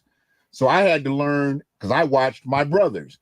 And of course I watched my mother. But the man that was in the house, I never saw him clean shit. She taught us because he really was the breadwinner. And he wasn't our biological. But every Saturday morning, I'd wake up, come downstairs, get my cereal, get ready to watch cartoons. There was money on the coffee table. She swept that money up and she went grocery shopping. Don't go nowhere before I get back because I had to bring them groceries in. He never brought no groceries in. He never had to cook no food. He never had to clean. Factory work. He worked at one of the motor plants. He was a GM. And my mother worked. She worked at a GM supplier. Actually, it was a UAW. They made ball bearings. I was raised in a UAW household, but my mother had the beliefs of a woman that would be a stay-at-home mom. She did it all, whether she was working, 7/12s or whether she was doing her 7 to 3 Monday through Friday. She was the woman of the house. And when she had to work them 7/12s, do that 7 to 7 or that 6 to 6, we started doing a lot of crock pot meals. We started having leftovers a little bit more. She make just more chicken and the side would come in. And dude, she was more versatile than anybody I ever known. Was I ever going to find anybody like her? Hell no. You're not gonna find that generation is gone, bro. So when you talk about the aunties that you know that can find a husband, but they can't keep a husband, I bet you they got a lot of those same values. They know what it takes to reel that brother in. You know, and a lot of women like to think that it's that $1 million thing between their legs. Nah, I ain't got nothing to do with that because that's on every corner now. You can get that everywhere. There's something about a woman that knows how to get a man. Some women just can't keep a man because that's the intricacies of that relationship. But they present well. They know how to take care of a man. Man, when I hear elderly women, I say elderly now. Talk about I used to draw my husband's bath. What? In my lifetime, I never even knew that was, I thought that was some 30s, 40s, maybe 50s stuff. That idea of loving somebody so much that you want to go above and beyond for them, that service and commitment just seems to be non-existent, right? It's gone, dog. It's gone. February the 14th, it might pop up. Right. And then it goes away. Right. No, but yeah, that idea, you know, and it's sad because you see it when it comes to people patronizing people businesses. Oh, like, oh, you're here to spend money with me. I'm going to go above and beyond. I'm going to give you great customer service. Mm-hmm. But then you come home in your relationship and it's like, I love you. I'll do X, Y, and Z for you. Mm-hmm. But don't ask me to come here and service you. That's too much like a slave, right? Mm-hmm. Another thing about it is, okay, so like this idea of Black women getting into the workforce is just not true. Black women have always worked. When they tried not to work, white women created laws that forced them to work. Right. So this idea that like Black women are working more now and because we working, we have to be masculine is just historically inaccurate. Right. Now, what is true is because of the suffrage movement and pushes that came almost a century later, Black women have been able, and this deals more with civil rights than it does in Title IX than it does with the suffrage movement. But, you know, because they added gender in there, it's kind of tied in. Mm-hmm. Black women have had certain opportunities to get positions and get what we would call pristine, high earning jobs now. Mm-hmm. Those jobs that used to be only given to men. Right. And when we had those jobs, you're a high earner, you understand, just like your stepfather, right? My grandfather, he worked for Chrysler until he retired. Mm-hmm. Supported a whole family off of it. Bought a car like every 3 years, was able to pay off his house. His wife worked, but she didn't have to work. Right. Right. You when we had those jobs, and it's the same for the podcast. When we get those jobs, we have no problems taking care of a family. Right. Yeah. Right. We understand that, you know, the reason you have a job is so you can have, have a higher quality of life for your family. Mm-hmm. So you look at these men, you look at, Brandon Marshall and Pac-Man and Swaggy P, and all of these guys take care of family. Right. They use that high earning income job to take care of family. Right. Then you have women like Ebony K. Williams and Cari Champion and all of these other quote unquote boss chicks who come along, they get the job, but they saying I'm a boss, but you need a boss. Bosses don't need bosses. Bosses got everything set up. All they need is Jordans and all that stuff. All they need is labor. I'm the boss. I'm looking for somebody to get on my plan. My thing is and I used to think the same when they had these conversations on the Breakfast Club. I'm like, okay, all of y'all are high income earners, right? Mm-hmm. DJ Envy takes care of his family with his money. Wife doesn't have to work, do whatever she want to do. Charlamagne the God takes care of his family with his money, right? Puts his kids through private school and all that stuff. Then you had, before they rebranded it, you had Angela Lee, who was looking for somebody who could, match her fly, as they say, right?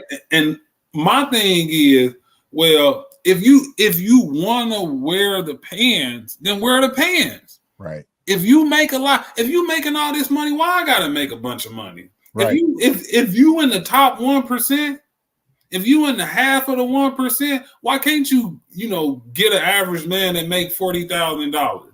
If you ain't got to worry about money, but see, these women want to live above their means. They want to live above their means. That was the whole thing about Ebony K. I can't date a bus driver.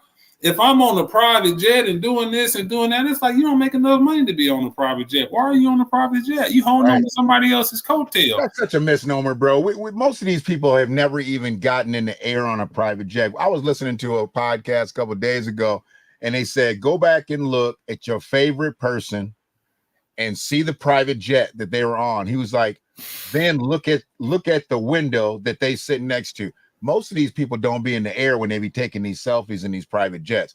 Most of these people are not riding on private jets like they talk about.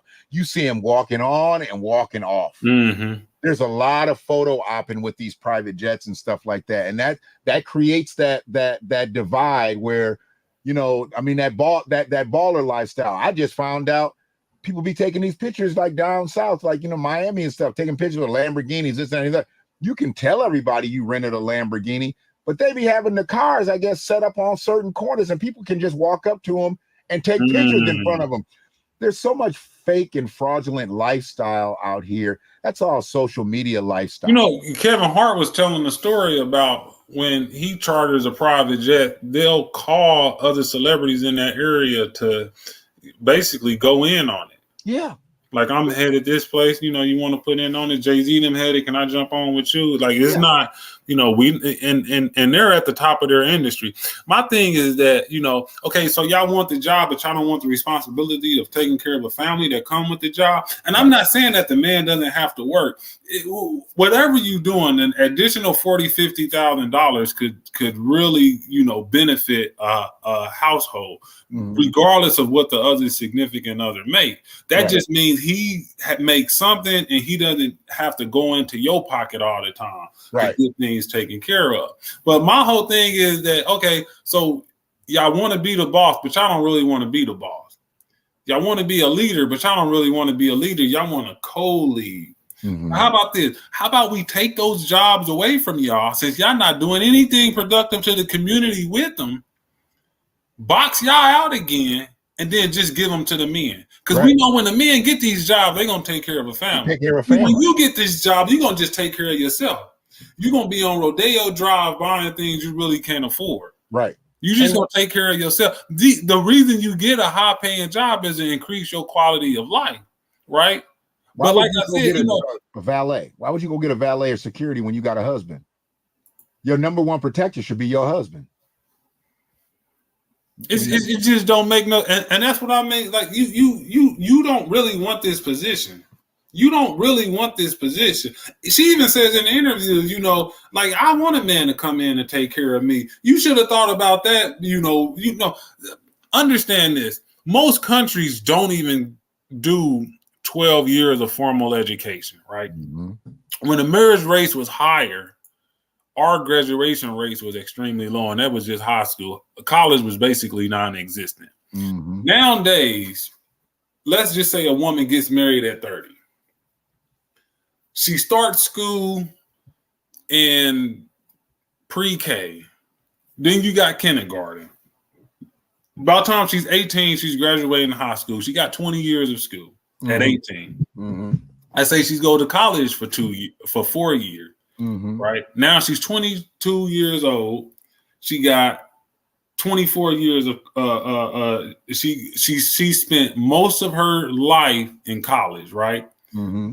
12 years of high school, 2 years of you know, preschool and kindergarten, right? And then 4 years of college. You got 18 years. Only 4 years of your life you haven't been. So you're 22 years old. You got 18 years in college. Then she goes on to get a master's or a PhD. That was a famous thing on Kevin Hart. You're going to take all of that education. You're going to take 20-something years of education, depending on how much you got into a marriage, and tell me this thing you've been working on for almost 90% of your life or more, you're not going to benefit that relationship with that. So you can go and get a job and be single and live on your own, right? And take all that education to benefit and prop up your lifestyle, right? But you can't bring that same ethic into the relationship. At this point in time, just dealing with the how society is structured today. You know, this isn't back in the agrarian age where you did a little bit of schooling, just enough to read and write. But then you had to go with mom. You had to wash clothes when you had to go out there physically and wash the clothes and cook from scratch and babysit the baby, you know, and also be the nurse if the baby got sick. You know, these was all things that, you know, built up a woman to be a wife. These were the skills she would take into the household. So when you came into the household, you was already ready. Now you've been conditioned for 18, 22, 23, 24 years to be a worker. I'm not saying you can't get into a relationship and grow and pivot and become a wife, but coming into the relationship, you telling me you ain't gonna take none of that, none of those skills you've been developing to go out and make this money and benefit the relationship with that? Right. You know, a lot of the women, when you watch Kevin Samuels' videos, a lot of women would get all this education. They say, I want to be a household wife. Hold on. You can be a household wife later. How about we be married for 10 years first? You go to work, I go to work. We benefit each other. And when I get in that top 10%, if I ever get there, or that top 5%, then you can be a household wife. But you think you about to take all of this training you had and throw it to the wayside and sit at home and, or your money is my money is my money. Man, look, when they be when they be on that, I don't really understand like how the marriage even happened. I really don't. And I ended up in one of those situations where it was never across, you know, you weren't volleying back and forth. What I made was hers, but what she made was negotiable. And I'm like, well, wait a minute, you know, how does that work out here? And I'm a producer, so I may not make a salary, but I can go out and hustle. I can go out and do this and do that. That's what she didn't really particularly like, because she could never really gauge how much I can make. I've always been able to manipulate that because I have specific skills. But when you have a salary and you know you making 60, 70, 80, that's the guaranteed money. Well, one year I might be at 45, 50. That next year I might be at 90, just based on the way the hustle came. I'm supposed to give all that. I don't get to retain any of that, or we don't build off of that extra. Let's say I make 40 traditionally, and all of a sudden we have a great breakout year. We should be able to do that if I make an extra 30, 40,000. Nah, she's ready to spend it. But we ain't spending yours like that, though. We ain't spending, so you get a separate bank account that I don't even know about. I ain't seen none of the receipts on it. Learn all of it the hard way, man. But we both got access to mine. That's the family account. I got the family account, and you got your account. And this is just crazy. I'm like, and if somebody was to say that, these women would, oh, he's a misogynist. They would label you a misogynist and say, just take the jobs away from him. And you're not going to take care of the family. But we are in such dire straits position economically that we really need that money in our community. And we really need to find a way to put these families back together. So if you're going to go, and let's not act like, you know, black women is just tearing it up educationally. You know, they may have more education than black men, but they also carry large amounts of debt. So you're coming into that relationship with a bunch of debt as well. Right. Can we work on that? Can we work on this together? And you're going to take care of them student loans. See, you come in as a worker bee, no degree, but she got a bunch of student loans. She got her master's degree and stuff like that. Part of your check going to pay for them student loans that you're not benefiting from. That's craziness right there. So you're bragging that you make 80, but once you take care of them student loans, you really make what he made. Right. He got more disposable income than you. Right. But you looking down at him with resentment. Right. Thinking that you deserve better. Been there too. You deserve Mike Bibby. You looking at the man that you qualify for, thinking I deserve somebody 10 times better than you. And then they all chase the same person and say, well, he's cheating on me. Well, you all chasing a man from the same class. Everybody wants the same person. Right. Everybody wants the same person. And that was my issue. They really didn't push back in this interview.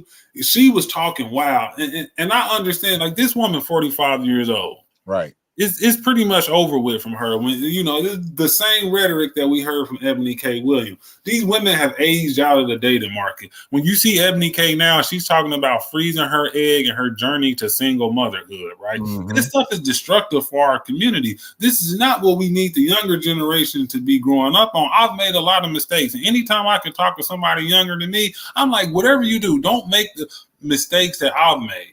Mm-hmm. Like Jay-Z said, I did that so you don't have to go through that. I don't want you to slip up on the same banana peel that I slip up. Life is hard. You're going to have your own mistake, but you don't have to do what I did. When I hear a lot of rhetoric coming from this modern women camp, especially online, it's just loud and wrong. Right. And I'm thinking, do you even care about the younger generation? Like, so, she had 7 years on Nick Young and 6 years on Pac-Man and Brandon, respectively. She was older than all of them, respectively. And he never touched the money that none of them touched. But they didn't, there was, like you just said, I had to look it up. When you said there was no pushback, that's why. That's why it was a respect. I don't believe it was so. I think it was general ignorance, bro. I don't think that they really understand, because like what Pac-Man said, you would have still been cooking. Yeah. You would have still been cooking. I made this money, this, that, and the other. And as an athlete, we're talking about, we just been talking about just regular earners making that type of money. My expectations, if I'm making a quarter or a half, you know what we got to do to make that type of money? You know how much time we're spending outside the home? You've got to do so much other stuff, where athletes, there's a whole bunch of stuff that they've got to do to make that happen when they're on the road, this, that, and the other. And he's living off of a per diem. He ain't paying for nothing when he's on the road. The team gives him a per diem. He eats free, he travels free, this, that, and the other. The least you can do, the very least you can do, is get that man a solid home. Give that man a solid home. You know, I mean, he shouldn't have no act wrong up out of you. Nothing. I don't want to hear anything from you. I don't care if you work for ESPN, you're not Stephen A. Smith. Right. You're not making Stephen A. Smith money. Right. Your money is temporarily. Ebony K. Williams been on TV for years. She's just now bragging about buying a house. So all that flying in private jets has been straight cap. Right. You was on a private jet because of your looks. Right. That's why you got on there. She was a passenger. She wasn't a broker of the jet. Yeah, no. She was a passenger. She was an occupant. They seen her. They said, "Yeah, you can come too. Come on, girl. Come on, get on the." You was there, with the 18-year-old that just graduated high school. That blossom over the summer, mm-hmm. and they was there for the same reason. And look at people like Corinne Steffen. She timed out. Girl, don't nobody care what that mouth do now. That mouth do ran through. She got ran through, and what she ended up with? Bill, what's his name? Bill Maher? No. Bill dated her, but then Bill said I wouldn't marry her. She tried to sue Bill Myers because she said he verbally committed to marrying her, and he backed out. She tried. Yeah, you didn't know. Yeah, she tried to sue him. What? She tried to sue him because he didn't marry her. She changed her name. All Bill wanted to know what that mouth do. That's all Bill wanted to know. Yeah. He wanted to know if the stories were true. Yeah, she tried to sue him. Yeah, did she start writing books and stuff like that? Oh, he came after all the books. Oh, okay. Yeah. He came after the books. So he really wanted to do the same thing, and they dated, and he had her on his show a couple of times. They were public about it. Yeah, well, they were.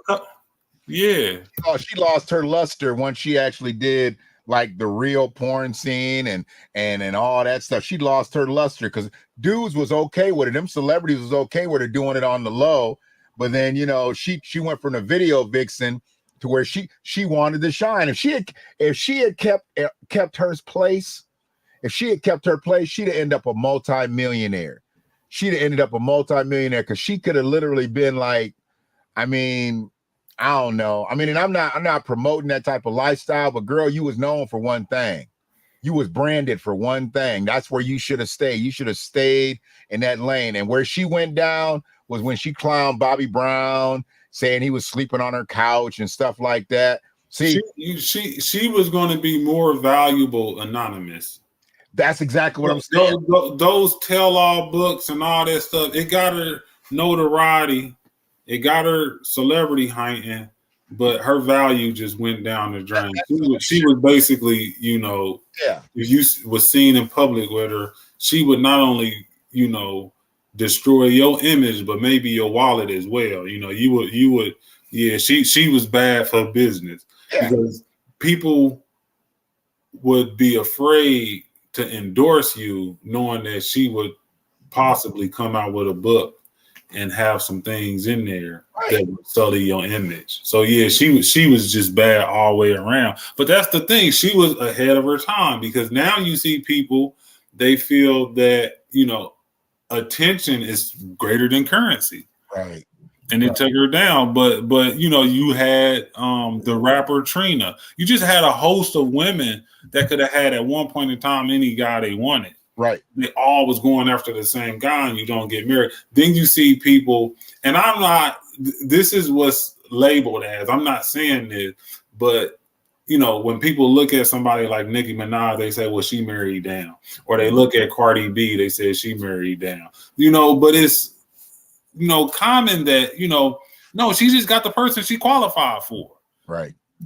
Right. You know, if I'm wealthy, I don't care about your money. Right.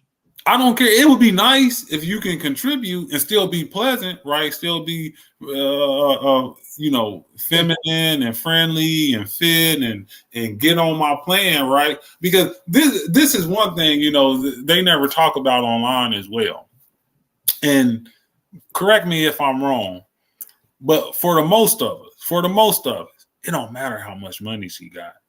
You gonna pay most of everything anyway. For real. Even if she make more than you. For real. Even if I date with women that made more than me. Mm-hmm. They not coming off their money like that. No. You still gonna pay. So why do you require me to meet you at wherever you at, especially if you an anomaly? I'm still gonna pay for most of the dates. Right. I'm still gonna pay for when we hanging out and when we go on vacations and stuff. Every now and then I'll meet a guy and you know they got a sweet situation, and that tends not to last long. Right. It tends not to last long, right? Even when a woman says that's what she wants, she finds out that this ain't what I really want. Right. Whether that's, you know, her or whether that's the people around her in society, you know, whispering until it gets too loud. And she said, you know, I can't take the pressure of this. Right. So you gonna, I remember talking to my guy's pops, and he passed away as a multimillionaire, right? He was an anomaly, also a boomer, right? He was in the Army for a while, and then he was over the VA hospital in Michigan, Indiana, and Ohio. Got some government contracts, doing some. He seen a wave of the computer stuff coming in, and like really did extremely well. He was dating this woman in California. And at the time, she was making like 2-3 times the amount of money as him. Wow. And one thing that he noticed is that she was extremely sloppy with her money. And she didn't know what she was doing. Her investment was messed up. And that's what he was really good at. And he was helping getting her money together. And when they broke up, you know, his son was telling me that, yeah, my pops, you know, she made a lot of money, but my pops would have to tell her. And it was kind of like the situation. You remember watching the game where Tasha Mack was dating, she was dating one of those guys, Rick Fox. Yeah. And he wasn't on his NBA salary no more. Right. And every show she would be like surf and turf. I'm Tasha Mack. I'm making all this money. I deserve blah, blah, blah. And he was telling her that like, hey, I'm not getting paid like I used to get paid. I can't live this lifestyle anymore. And that's basically what she was doing to him. And he had to tell her like, you're going to have to scale it back. What I'm not going to let you do is mess my money up. Right. I can afford to live the lifestyle you live. And she was basically going to, you know, dragging for everything he got. I don't believe intentionally. Right. I don't believe intentionally, but that's basically what's happening. And he basically had to call it off because of that and some other reasons. But the point I'm trying to make is for most of us, it doesn't matter how much money she make. Right. Even if she makes more than you, you're going to fit the cost on most of the things anyway. I've always looked at this because I was able to be at my level, top of the food chain at a very early age. I owned a restaurant at 21 years old. I learned that what we made, I made, but I didn't really make it. I mean, I had a salary. And when I ran out of my salary that week, I had to wait till the next week. I wasn't just dipping and dabbing because we had a certain thing. We had a staff. We had this, we had that, right? One of the things that people see, they see the business and they think all that's yours. Most of them were women. They thought because this is here, I'm doing my thing. But I learned at an early age to live off that salary. And I've always tried to say, okay, I have a set amount of money that I want to spend per week that I want to do. And it obviously goes up with inflation.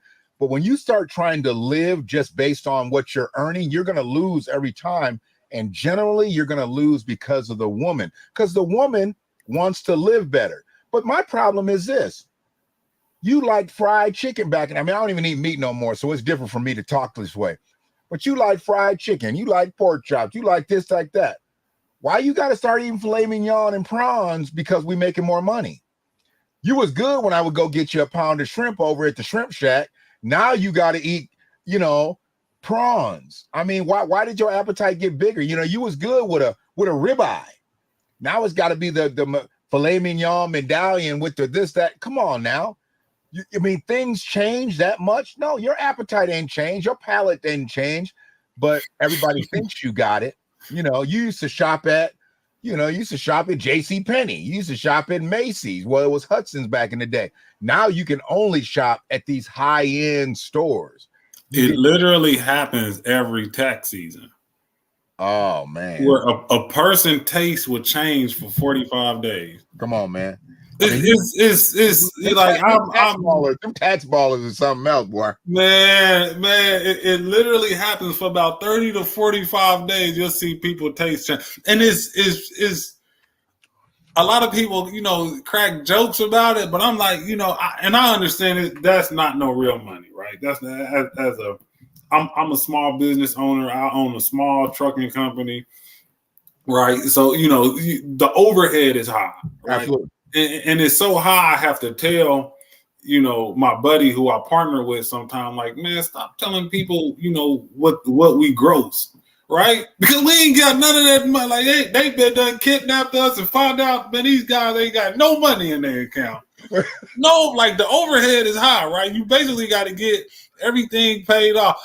Now I understand why Kevin Samuels used to say, if you've been making this amount of money for 5 years, because it takes some time to get acclimated. Yeah. I've had brothers, man. And my brother got him, and I shouldn't laugh because my brother got hemmed in with that. This fool went in there when he got divorced, whatever, went in there and told the judge. Well, no, didn't tell the judge. He went and took his statements in because he had his own. He used the business statements as his income. His fool took his logistic statements in there, and the thing said $480,000. I'm like, fool, you didn't make no $500,000. Bankruptcy. That child support ate him up. I mean, he never came off the road after that. I'm like, you got to get this changed, dog.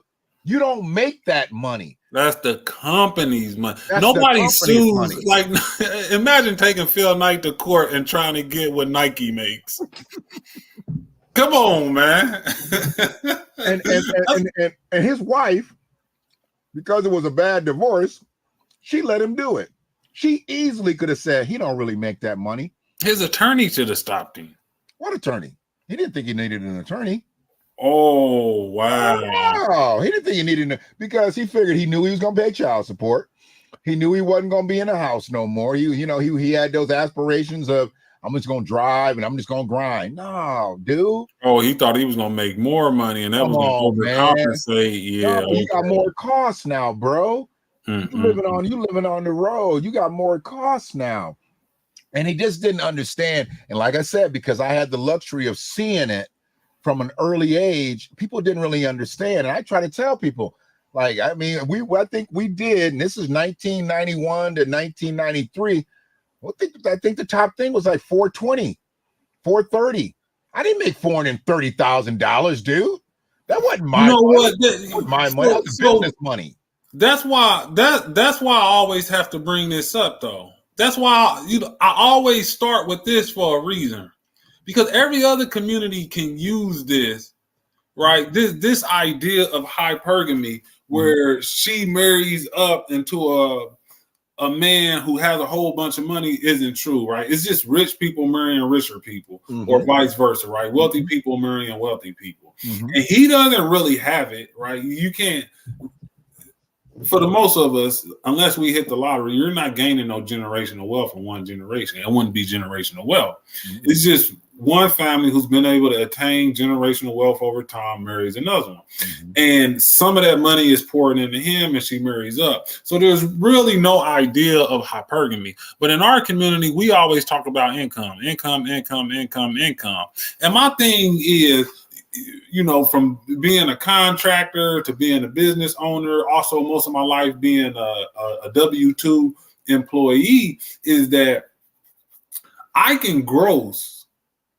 Let's say I work a W-2 job, I gross $100K. Right. But between taxes and my child support and maybe my mortgage and my car payments or whatever you want to add in, right? Say you went to college and you also paying your student loans back. Disposable income might come down to like $30,000, $40,000, $50,000. Yeah. Versus somebody who works and has more freedom, maybe working as a contract worker, right? Has to, get their own insurance and things of that nature, but make $80K. And because they have enough write-offs, they can keep like 65, 70K.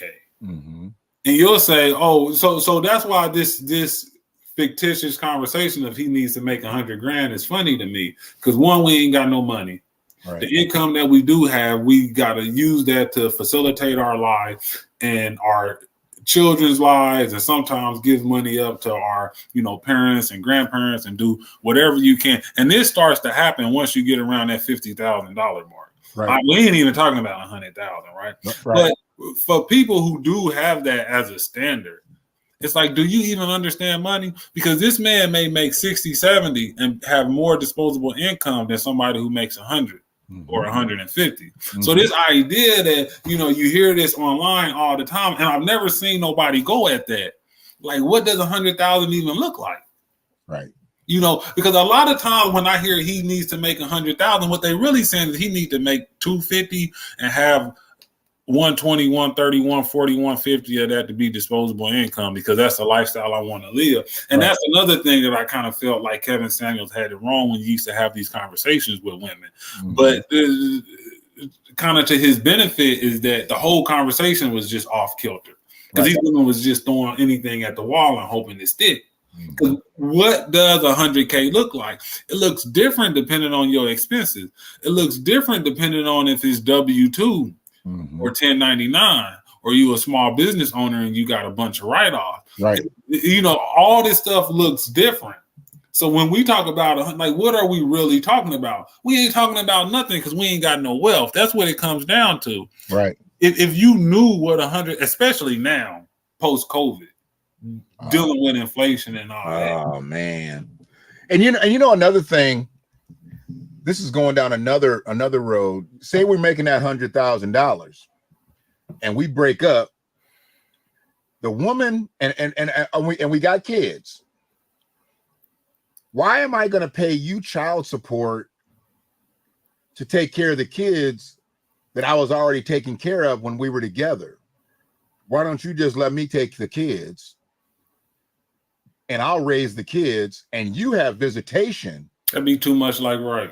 It is too much. It is too much like right. But see, because obviously I can afford the lifestyle. You can't. Yeah, because if I can afford to work and maintain my needs, my means over here, and pay you to help you maintain yours, that means you can't afford to take care of the kids. You can't afford it. So now I gotta live like a pauper, basically work for you, give you all my money just to maintain a lifestyle that you could never afford anyway. And the lifestyle was a benefit of you being with me. Right. Right. When like that's you got, you know, once Kanye deal is folded, and I know this is like elitist stuff, but once his deal is folded and Kim K still had her deal, why is a man that make less money than her paying her child support? Like that's how you could tell. Like them people really had it in for him. If you At have that point in time, it should have been no child support. Everything should have been dissolved. We know you can afford to take care of it. He makes less than you. We're not gonna give him anything of yours, but we're not gonna give you anything of his. Right. And as somebody who's an extremely wealthy mother, she should have been like, I don't want anything. But that's how I knew. Like they going after this man for, you know, for reasons that's beyond us. all men. There's very few men that get a decent deal in family court. And I myself personally still owe money to friend of the court right now. And my daughters are 26, 27 years old.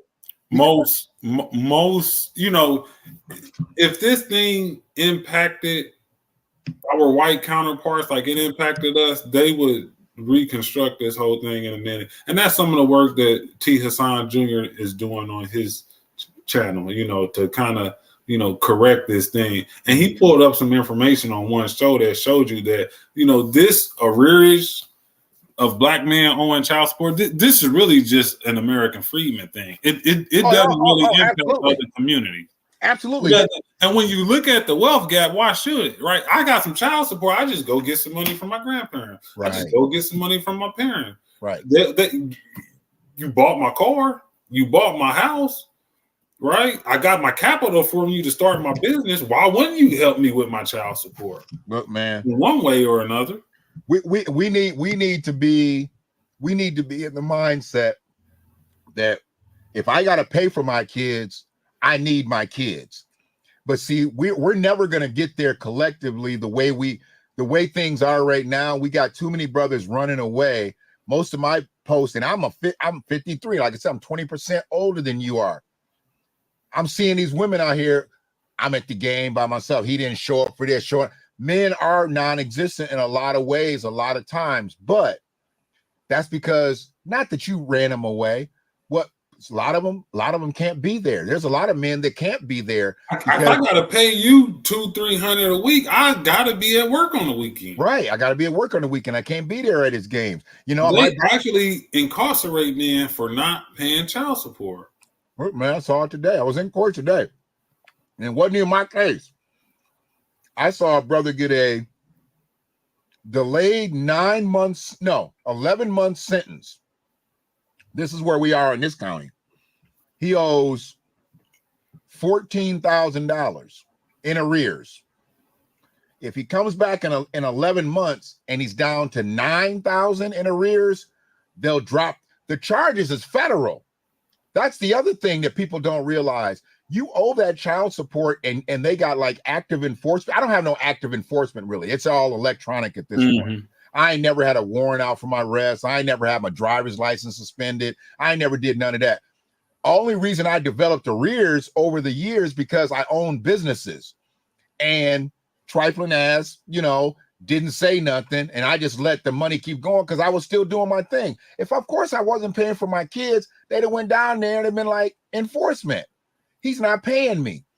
But it wasn't that. It was just the money wasn't going there. Now, did I get some love here and there? Absolutely. You know, I pay them the money. They do it this. But the way I said it, whatever you need, just let me know. And I never even bothered it because I never thought it was going to affect me later in life. But now that I know, hell, you owe over $2,500, you can't even get a passport. Yeah, it's just a cruise. It becomes an ongoing debt, and it's interesting. I used to go frequently. I used to go frequently because for some reason they like, oh, he does this now, he must have some money. And even the prosecutor would take this angle. And this is before I really understood the data, so I wasn't really able to fight back. I just had to, you know, sit there and just like listen and be like, you know, what is she talking about? But the point of the matter is, I've seen people come there and I knew that they had certain vices that basically knocked them out of being a productive citizen of society. They were not working. Some of these guys looked like they were strung out. They were homeless. And the judge would tell them this: come back tomorrow with an attorney. And I'm thinking, where is this guy going to get her? And they have some program you can use to get an attorney, but they basically deny 90%, 99% of the people. Right. So I'm like, first he got to come back tomorrow. And a lot of these guys would be like, I'm going to labor ready. I'm trying to do this. I'm trying to do that. And the judge would say, come back tomorrow with an attorney. They were giving them an impossible task. Period. I would look at the women. Mm-hmm. And I would look at the women and think to my head, if you asked that woman to pay $50 right now, she wouldn't have the money. Nope. She don't have no money herself, but she demanding that he pay money regularly on the set schedule. This is two broke people, but one people who get the benefit of the court for free. And the judge would turn to the woman and say, okay, we got it from here. He's in court. If you don't want to show up to the next court date, you can sign this paper and it'll recuse you. We'll handle it from here. So the benefit was all to the women. And I would just sit in there and see case after case after case after case, right? And I'm like, this is insane. These men you can look at these men and tell these men don't have any money to get legal representation. Right. And the courts did not provide legal representation because it's civil court. Mm-hmm. And I'm like, this is insane. All of the resources and benefits that the court provided went towards the woman. Mm-hmm. Right, or the custodial parent, which in every case that I've seen was the woman, was the woman, and I would just say, like, this is so unfair. I know men who have went to prison because they had child support arrears. Yeah, not jail, but prison. Prison. They'll put you in prison, and the arrears continue while you're in jail. They don't. And it didn't take away the arrears. It's not like they say, okay, we're going to give you a year in jail, and for each day you do $100 to come off. No. Then you come out, you got whatever arrears you had, plus an additional, let's say you did a year, plus an additional year's worth. Now, the thing was, when you got into prison, you can go to the law library. You had to know this stuff. This wasn't something that was available to you. You just had to know or hear it through the grapevine. Yeah. You go and you had to file pro se for some stuff, and they would take it down where they would take your state pay away, and that would cover child support for the time you was there. Then as soon as you got back out, they will hike it back up. Right. But if you didn't know, then you can be there for years and years on. And this is for people who went for child support. Let's just say you was on child support, but you was doing God knows what else, whether you was guilty or innocent, and you ended up in jail or doing a prison bid, right? For whatever amount of time, the arrears just accumulate. Right. And I'm like, you allow the same group of women who has the highest eviction rate, and I'm not saying this in a demeaning way, but we can't consistently afford to pay anything, right? The highest eviction rate, our second greatest debt when it comes to housing is cars, and that's because many people don't qualify for prime loans and they can't go through the banks. They go to these, predatory companies, but still, a wealthless group of people, and you take one of us, right, and say, you owe this, right, and we're going to give all the power and the resources to the women, and they're just dragging these men. And I'm like, this is a problem that, this is one of the badges of slavery, right? This idea that you can continue to extract from us and extract from our labor. And I say this because once you owe so much arrears, and I know men have ended up in this situation, you basically become a warden for the state. And what I mean by not incarcerated, but when you work, you're like a sharecropper. Mm-hmm. You're working for them now. Part of that arrearage goes to whatever municipality you are a part of. So in Indianapolis, it's Marion County. So you could be working, making like $500, $600, $700 a week, and they'll allow you to keep. Like, I've seen people get paid, and like I'm laughing, but it's no joking matter. I've seen people get paid and only be able to attain 10% of that. Oh yeah, they've taken. We just got to 50% several years ago. They could have taken up to 65% of your pay. That started so somewhere at the beginning of this century, maybe closer to 2010, maybe. But yeah, they could go up to, if you got arrears, they could take up to 65% of your pay until you get your balance to zero, and you'd have to go back, you'd have to go to court and ask for a hardship because you really can't live on 35% of your pay. I mean, there's not an American freedman out here unless he's got a number on his back, unless he's singing on stage. And what does the hardship do? Just delay? No, you can get it back to an amicable amount. You know, I mean, like say, but I'm saying, does the arrears decrease or does that just get pushed back? It's pushed back. Wow. Let me give you my case. I mean, my case, I'm not ashamed to say this because this is I tried to work the best angle I could. I had 2 children in less than a year. They were 9 months apart by 2 different women. I didn't feel that one of my babies deserved to get more than the other baby. So I set it up with the 2 mothers. We went down to court at the same time. You know, I mean, I had to do some crazy stuff back then to be able to get it right. And they both agreed to take $125 a week each. So it was $500 a month. Now, this was a deal that we all made. One heavily subsidized, the other a full-time salaried worker. So I didn't care that one was heavily subsidized, didn't care that the other one, this is what we give, and I'm still going to do what I do. I'll still buy clothes, I'll still buy shoes, I'm still going to do what I do. I wasn't saying this was it and I'm walking away. Not only did they disrespect me to the point where they took each mother into a private room and asked if I was threatening them, coercing them, and because they could have gotten much more based on what I was making.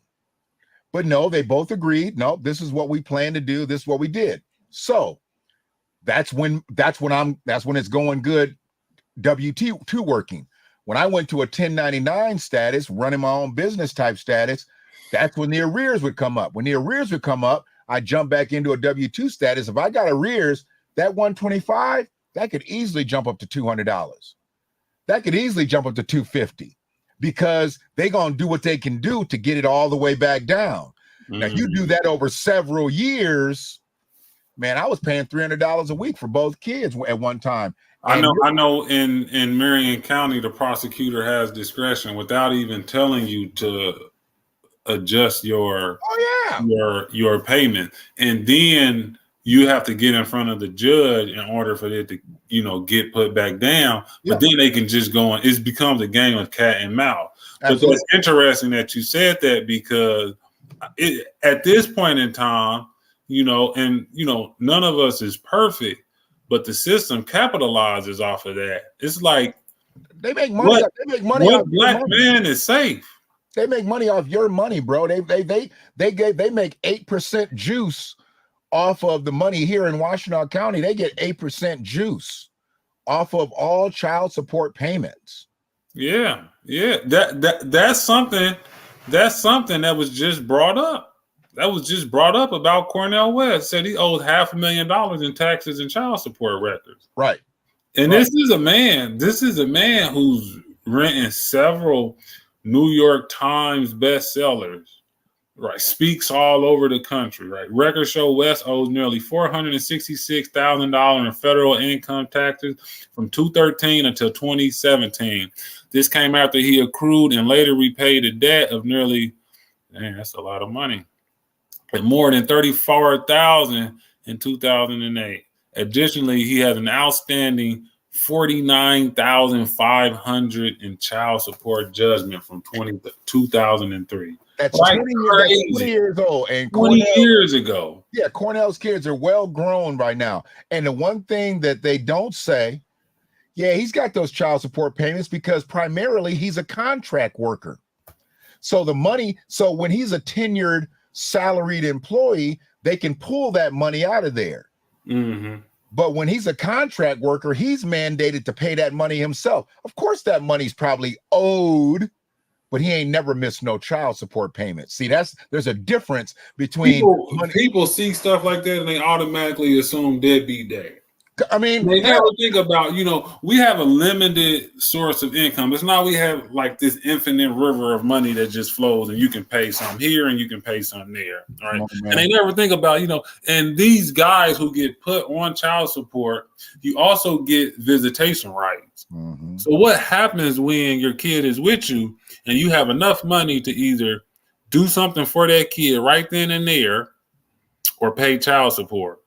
psychologically, how do you look to a 6, 7, 8, 9 years old and say, I'm not going to get you the shoes that you want, or I'm not going to take you to this ballpark or this, place to go play and do this because I'm going to pay child support and your mom is going to do it. Not going to understand that. A kid doesn't have the capacity to understand that. So basically you are put between a rock and a hard place of, do I want to show? Because at the end of the time, you need good memories with your son, especially if you have a partner that you co-parenting with who may or may not say the best things about you. So now you have to reinforce that with good memories between you and the child. And it's like that never comes into play. It's just he didn't pay because he went to the club or he bought this car, or he did this, and then it never comes. I've been faced with them situations where, like all of us, your money is limited. And it's like, hold up, do I want to, show my son a good time and, build these memories with him, or do I want to pay this debt? Mm-hmm. Do I want, and people never think about that. People don't understand how resourceful we have to be when we get our kids. Like you just said, we gonna ball out this weekend, or am I gonna save this money so we can go do do whatever? But dude, I used to have to worry about rain, or not say rain. Let's say the weather. If I know it's gonna be warm outside, the kid's gonna want to go outside and play. You tend to, when you go outside and play, you tend to probably going to be hitting fast food places like that. Sometimes when it's raining, you're going to eat probably more inside. You're going to stay inside. You're going to cook. You'd have to kind of gauge those things as a man because you paying out this money. Whereas the woman, she ain't really got to do all that because she does what she does to have her money come in, and that extra. And that money supplement. And then another thing people don't know, and it's probably the same in your county as it is in my county. They take the money. The money doesn't come out of the net. The money comes out of the gross. So they So you can't even then go and take that money and file it off on your taxes. Nope. Pre-tax dollars. Nope. No, so you can't even claim like the child as a dependent if it's not your time to claim it. And if you owe the arrears, you can't never claim it until you get the arrears paid. I never got one EIC in all of my daughter's years paying child support. I never got an EIC payment. The mothers filed for taxes every single year. It says this is interesting because when I started paying attention to some of the information that was coming from Hassan Johnson's space, this is what they would say as well.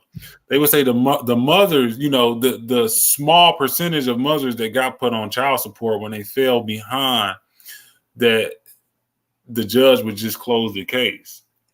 But okay, when you say close the case and that money goes over on their credit, is it file a No. So, most of people who get custody is the women. Right. I don't know the percentage of men that get custody, but it's like 10% something. It's low. It's low. And there's a smaller percentage because most of the time when men get custody, they just don't want anything to do with the court system beyond, what they didn't already went through. So they don't file for child support. So it's an even lower percentage of those men who got custody that actually file for child support. What he's saying is that when they do file for child support, and the non-custodial parent, this time being the mother, can't pay, unlike the men who get dragged into court week after week or month after month and eventually have to get 1 job, 2 jobs, 3 jobs, or go to jail. A lot of times the judge has just closed the case out.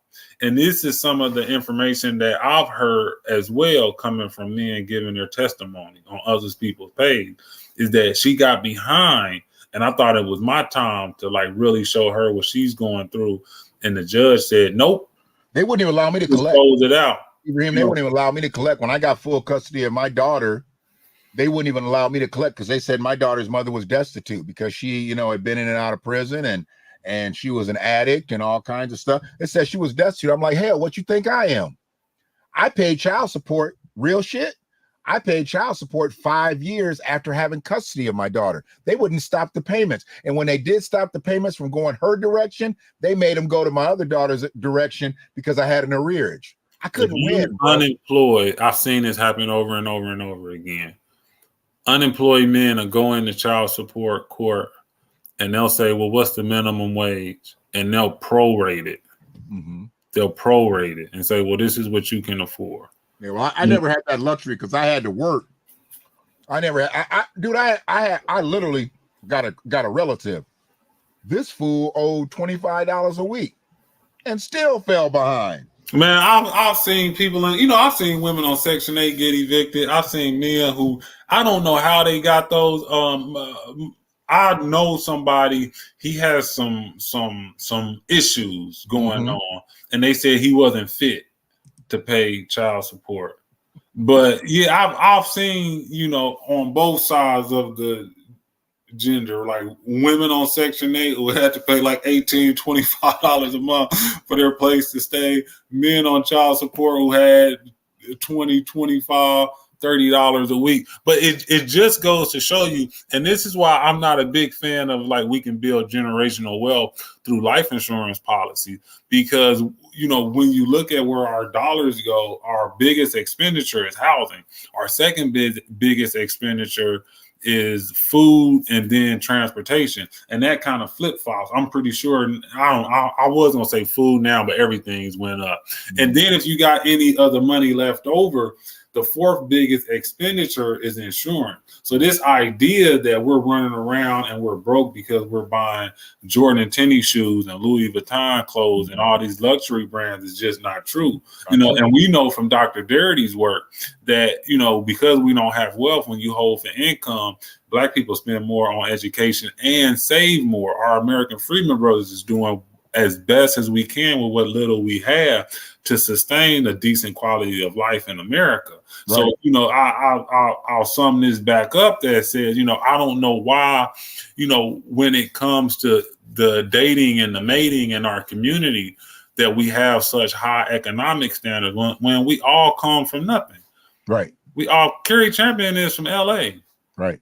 She's from LA. She's from LA County. Man, we don't come from anything. No. And that's the problem when I see these high expectations. I'm thinking like, you don't even know what goes on in other people's community, right? White women don't only inherit those values that get passed down from generation to generation to generation because they outlive white men. They also inherit the wealth. We know by, they were her property, right? White women generally inherited the slaves. White men got the homes and everything else. White women got the slaves and money, right? And because they live longer, they end up with everything. I've had I don't do research on the women, but I've had the luxury, I guess I would say, of seeing that type of woman. And I see how they landscape relationships. Most of the white women who I know come from opulent backgrounds generally are married more than once. And that first person that they married truly for love. That second person going into our later years, into these now years, they've married for money. They've married for stability. Personally, I ain't never had a well-to-do white woman. The white women, the non-Black women that I've had have been broke. They come from broke Black background. Mm-hmm. So they identify on those same social and socioeconomical scales that I do.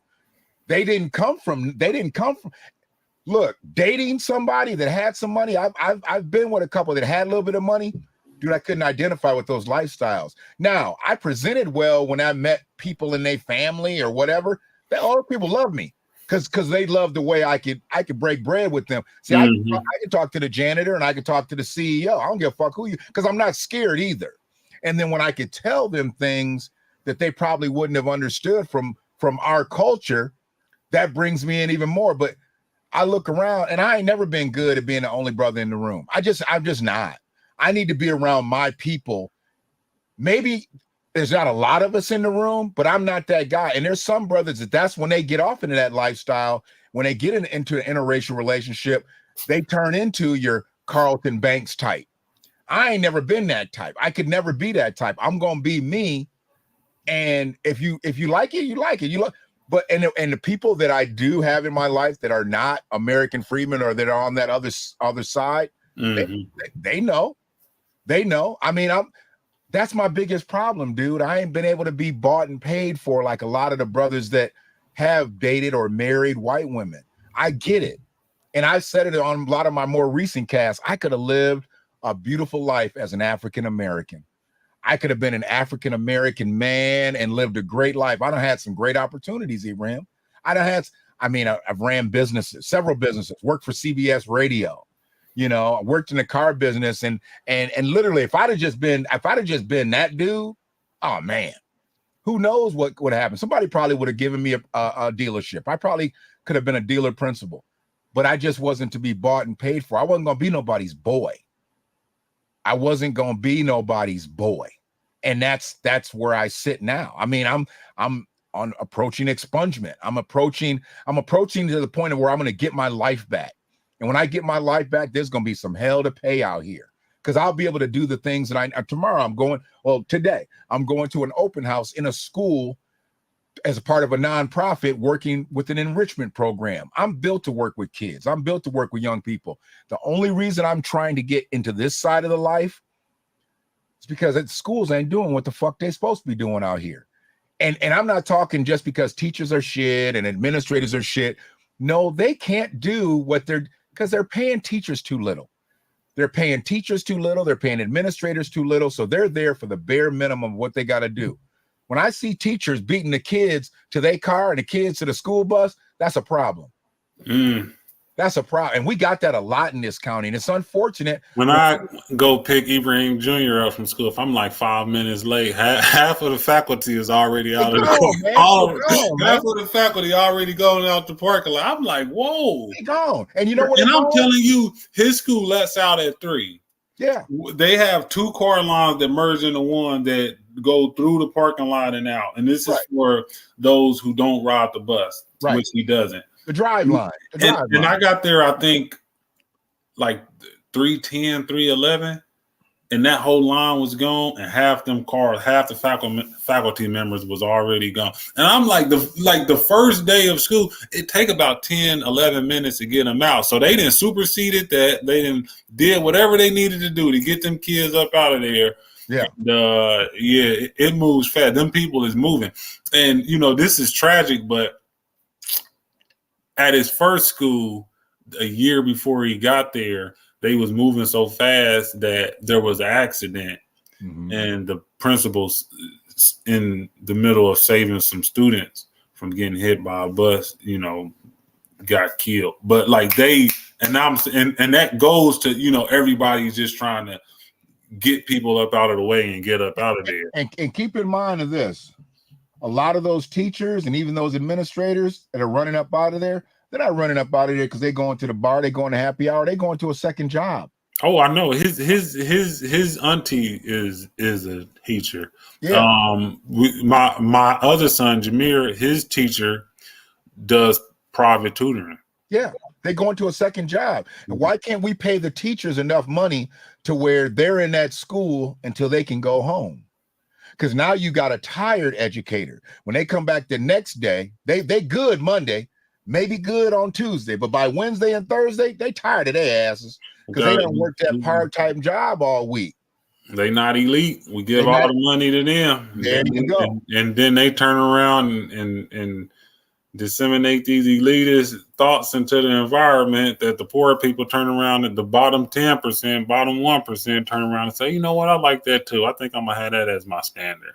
Yeah. But yeah, I think I'm gonna just end on that note. I just feel, this whole thing about, and I didn't want to make it, just about Cari Champion because these people have large platforms and these messages trickle down into the general populace. And then you just start hearing crazy stuff. And it's like, we got to defend ourselves from this. It's like, how do I defend myself from this? Because basically what she's telling me is that, once it gets to us, it's like you don't have it because you didn't try hard enough. And you don't understand about all of the, American freedmen businesses that had good credit score that couldn't get a loan from the bank. And people, during the early part of 2000s that qualified for prime mortgages but got subprime mortgages. So they lost their home instead of having a home and having an asset they can go and extract wealth from and do something, live a higher quality of life. Right. And we never think about this stuff. It's just like, no, you and one generation. Basically, what she's saying is that I need to find a man who was either an anomaly, right? Your grandparents may have, your great grandparents may have been free people while other blacks were slaves and was able to accumulate wealth and pass it down from generation to generation to generation, which only a handful of black families did. Or I need to find an American freedman man who's been able to overcome 400 years of racism and anti-freedman policies in one generation to make it to become an anomaly. I mean, and she's never going to find that. So what you have to understand, the fact that you made this about Cari Champion, you didn't make it about her individually, because 99.999% of the people are not going to get with Cari Champion. She's no longer an individual. She is a demeanor. She is an attitude. The term modern women, that's not one individual. That's not one individual. Now, and you mentioned Cardi B. A lot of people look at Cardi B as marrying down to marry Offset. That brother's worth $10-15 million. That's crazy. Because he don't have more money to give. Yeah, they look at Rihanna as marrying down. I've heard that. I've heard, and it's crazy as much as, and I know both of them are black immigrants, but they still get shooed into, the imagery of our community and sometimes they get aligned with us. But I've heard people say she better not marry him. As a billionaire, she bet not marry him. I don't think none of that money is the real. thing is, but as a billionaire, she bet not marry a man that's worth 10, 15, $20 million. The crazy thing is they're probably more compatible based on their heritage background. And then you go look what are they not, is it Trinidadian? Not Trinidadian. What is she? What's Rihanna? She's they're both from the same place. No. They're both from the Caribbean, different islands. I think she's from Trinidad and he's from somewhere else. Barbados. I think she's from Barbados. But I thought they were both from the same place. Either way, let's just say they both come from very conservative backgrounds, which we know conservative backgrounds are family. They're both rooted in family. If you look at them two, maybe they don't have them rings on their finger, but they'll cut a smile in somebody's neck for either one of them. They'll protect them, baby. See, the people are missing the boat when they want to get it into a financial thing. We're talking about those two are locked in together. I mean, I don't particularly like Cardi B and don't really even know Offset, but Offset seems like a pretty grounded person. He just seems like he's letting more of his the more of the career stuff get him, I mean, he dressing like Michael Jackson nowadays and all that stuff. I mean, we live in a metrosexual society. Yeah. Everybody's a little too in tune. But I think deep down inside that they both come. I think he's at Friedman, but we know where she comes from, but they're both rooted in family. That's one thing that I cannot deny. Now they do some weird stuff, and I don't like all the stuff that they do with their kids and the money that they spend. I mean, they're rooted in family, and that's what everybody misses, I mean, but the way I look at the traditional, the American, whether it be us or whether it be on the opposite side, I've got a hot dog stand, and you want to make the money. If I'm putting these hot dogs in the bun, you need to be there with the ketchup and the mustard. If we're gonna make this money, if we're gonna get this bag until hot dog cart. You say you ride or die. You trying to get this money. Yeah, you shouldn't be waiting at home for me to come back home with all the hot dog money. You should be at home or at the hot dog cart with me until one of us ain't got to be there one day until neither one of us got to be there one day, until we got 10 hot dog carts. See, that's really how the bag is gotten. The bag isn't gotten by me going out from ain't to faint. It's us working together. Now, it's always work better than one. We work together. Pumped you up. Now you got a baby. Now you do got to back off a little bit. You can't be out here at the hot dog stand no more. But you're going to be home taking care of the baby. I'm going to have to work a couple extra hours. Might have to bring on some help.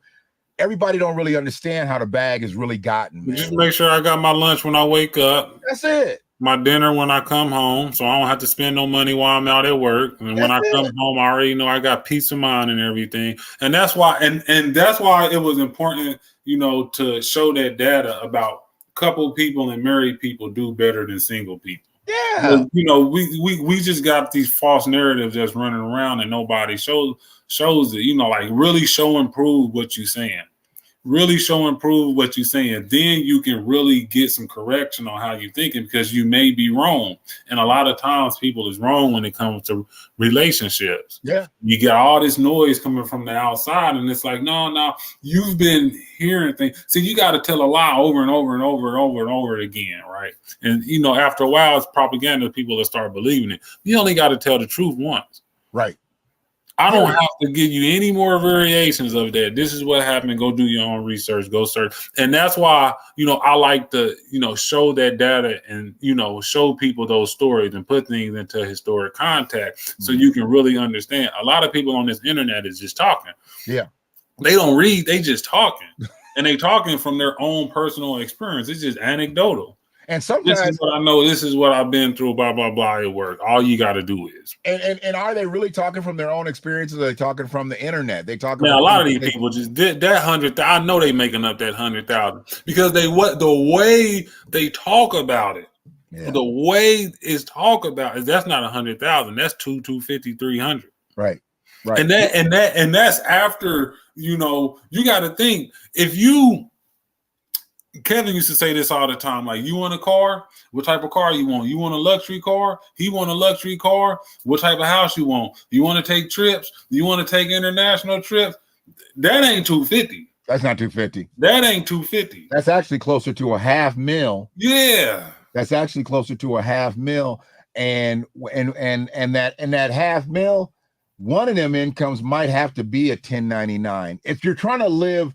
You got to write some of this stuff off. Yeah, you have to write some of that stuff off. Yeah, man. A couple years ago, we went down to Clearwater, Florida, for the New Year's, and I put that all up under the company. That went all up under the. I'm not eating this by myself. This is going up under the company. And that's another thing when you're talking about like. W-2 stuff, and she didn't even get specific. But the problem is, these people work for companies that have the highest employer pay maybe in the world. Nobody else is going to work getting paid like $5-10 million. No. When you get paid money like that, you become a part of the company. Right. And you get like stocks and things of that nature. Nobody's paying, like they're cashing these people out. So they money ain't even their money. They like, Kobe making $40 million a year. Yeah, but LA taking 18, California taking 18 of it. You know what I'm saying? No, nobody, they're laughing at him, right? Yeah. We not, and I would love to have that money. But I'm just saying, other people who's generating wealth, they not making 40. Right. But you making 10, 15. You know what I'm saying? You getting that, you getting a little bit of that in money because you don't want them to tax all that. Right. When you hear about how people at Enron was getting paid, like, come on, man, give me a bunch of stock. Yeah. Diversify how you gonna pay me, because you ain't about to give me some money and then I got to give it back. I mean, that's not how it's gonna happen. You get these CEOs of companies and they salary is $1. But their end of the year their bonus is $20 million. So they smart. They know how to get around paying all the taxes and this, that, and the other. And that bonus is probably going to be 1099. Their salary is $1. And the thing that's going to get promoted is the dollar salary. Is the dollar salary. Every time an NBA player or NFL player and somebody signs some contract somewhere in the dark room, everybody know. They make sure they run to all of the media publications and let everybody know.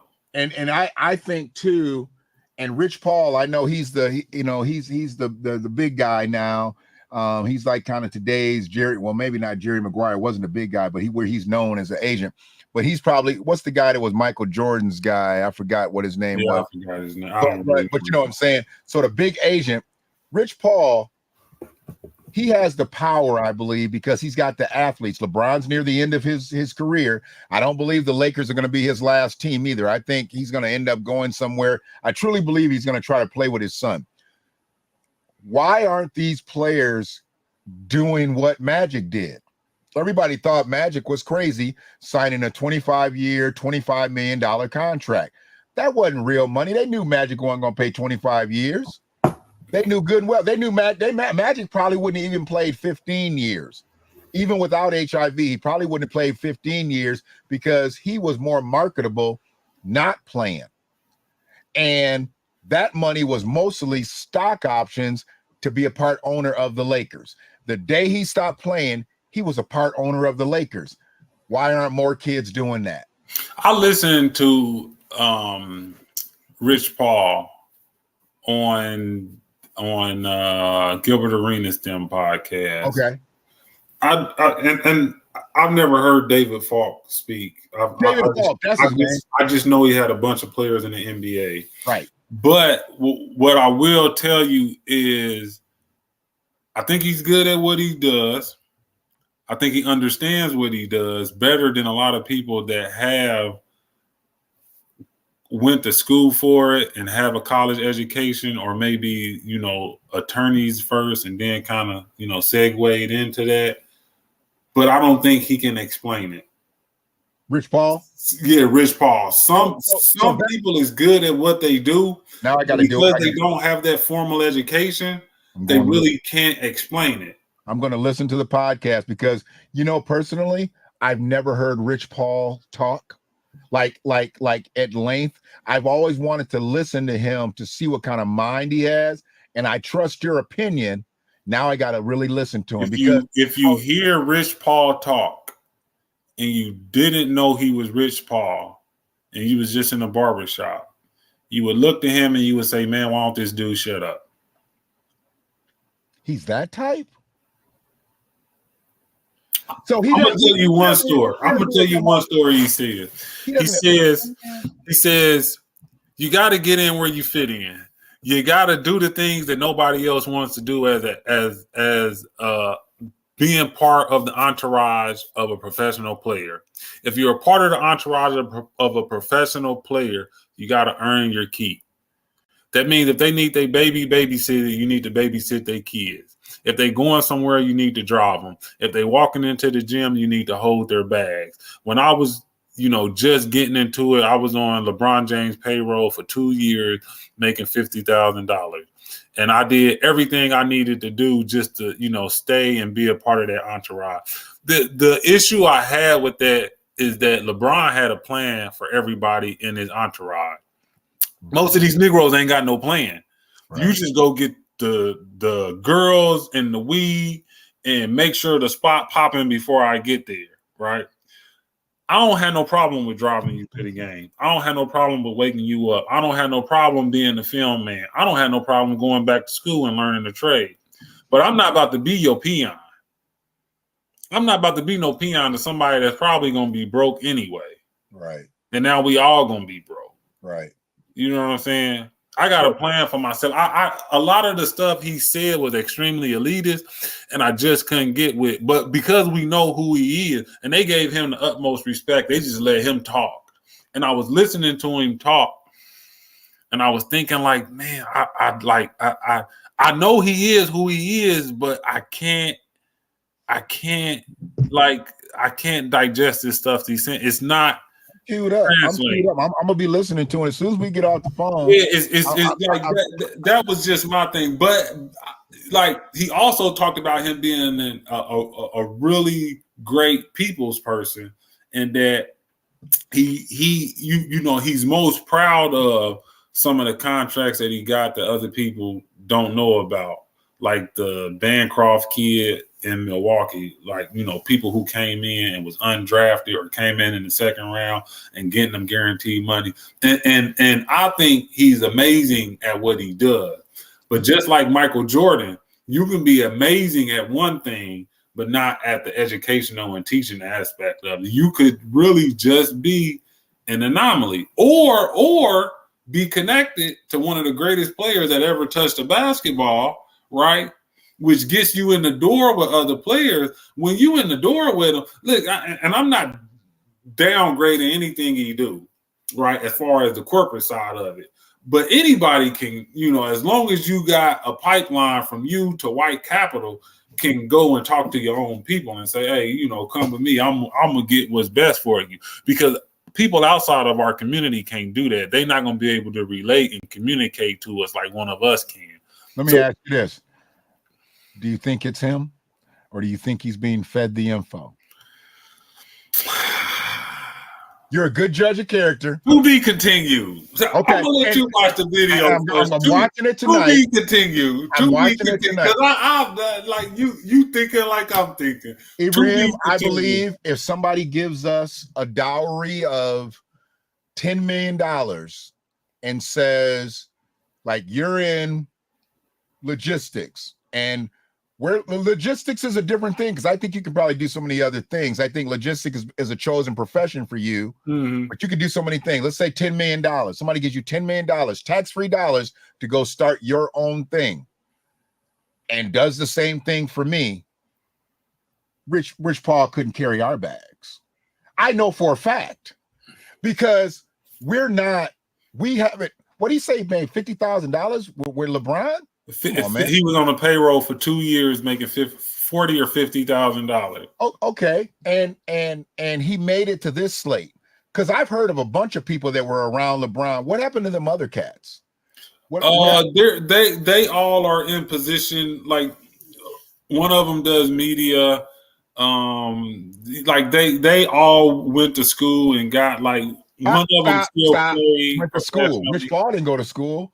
Rich Paul, so remember those throwback jerseys was in? Oh, yeah. You could get a Walter Payton throwback. He sold throwback jerseys. That's how he ran into LeBron. He was selling throwback jerseys, and they built a relationship. So Rich he was Paul, a hustler, yeah. So Rich Paul is a hustler. See, I thought he had the plug on the throwback jerseys.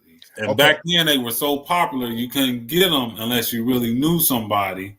And LeBron wanted the plug, so they built some type of friendship over there. So Rich Paul was Ice Cube, and Are We There Yet? Remember, he was the memorabilia guy. He was he was the plugged in guy.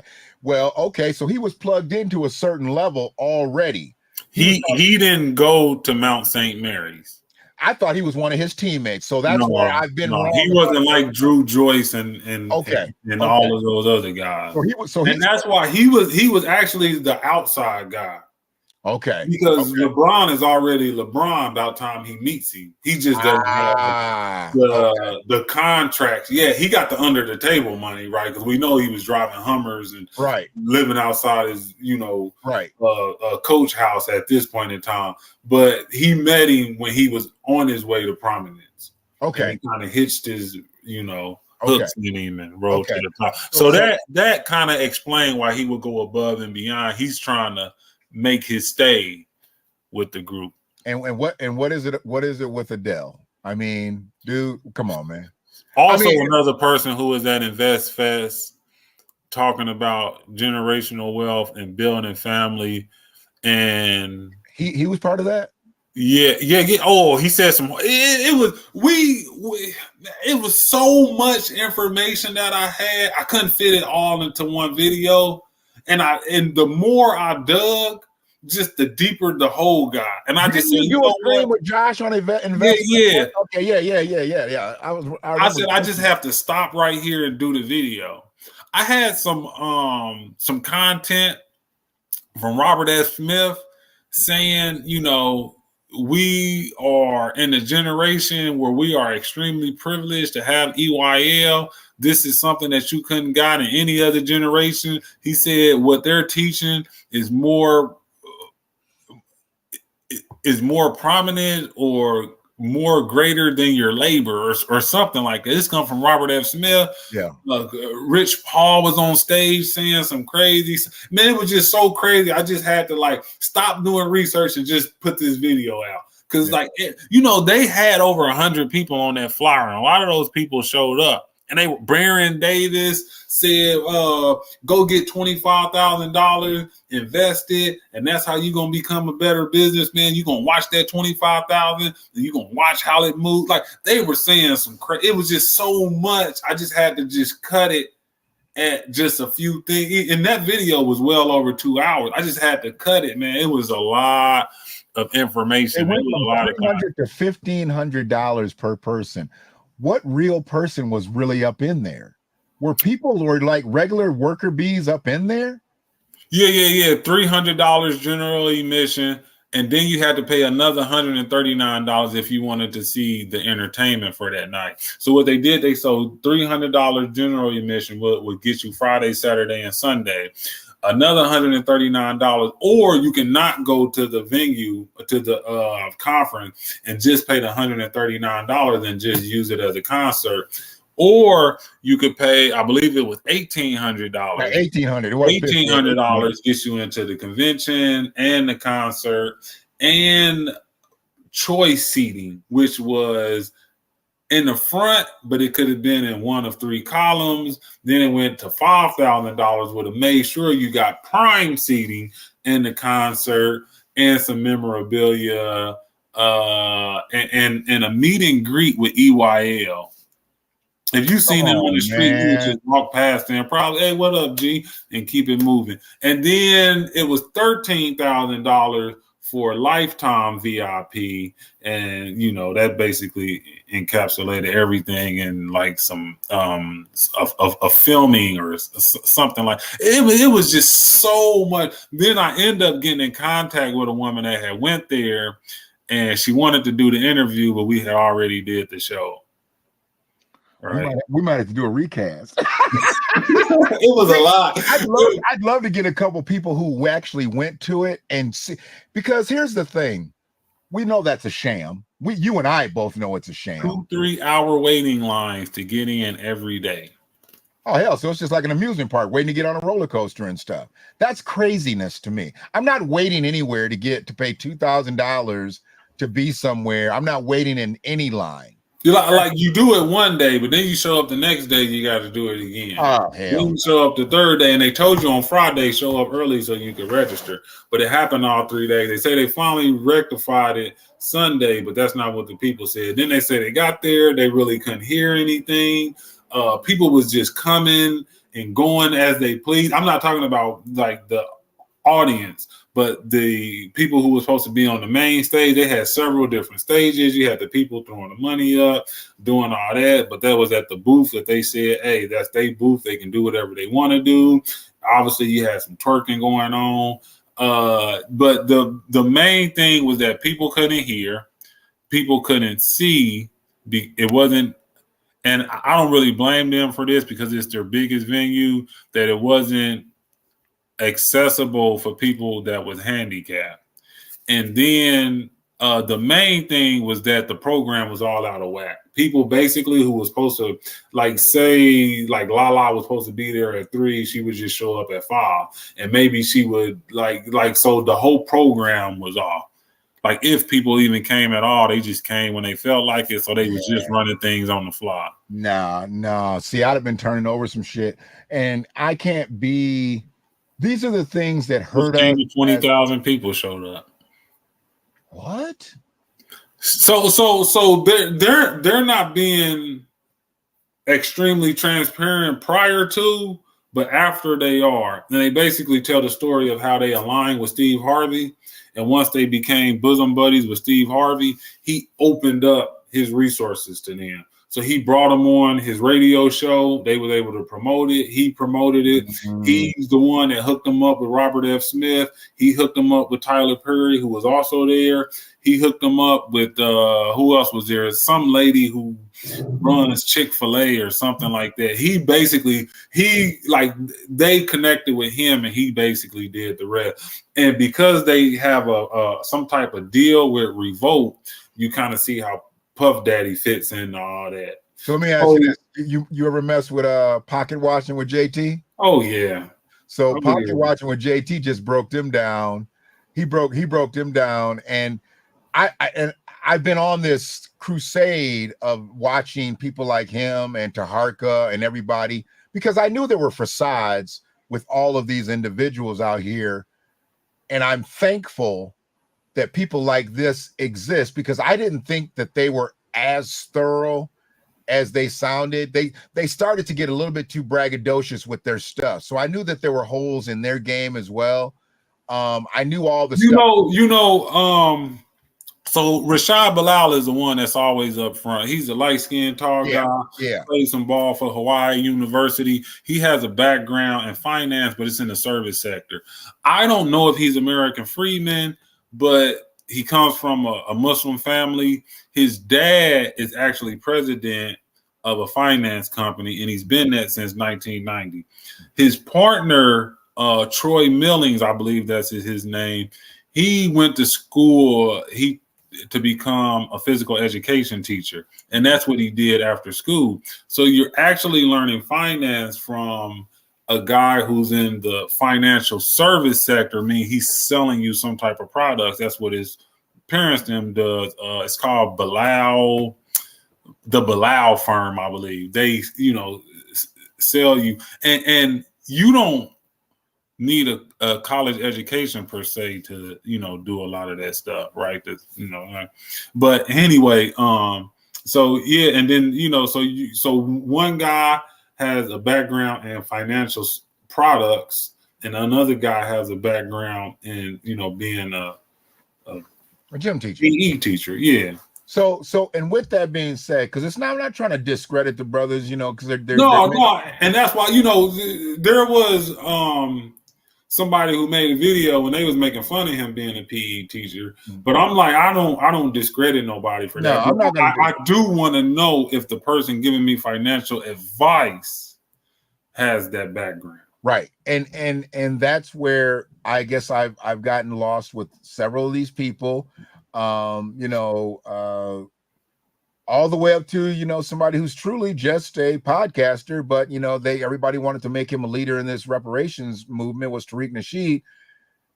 Months and months before the acquisition of that storefront, Sister Shannon and I said, if this dude can pull this off, maybe we can kind of clean the slate on him a little bit.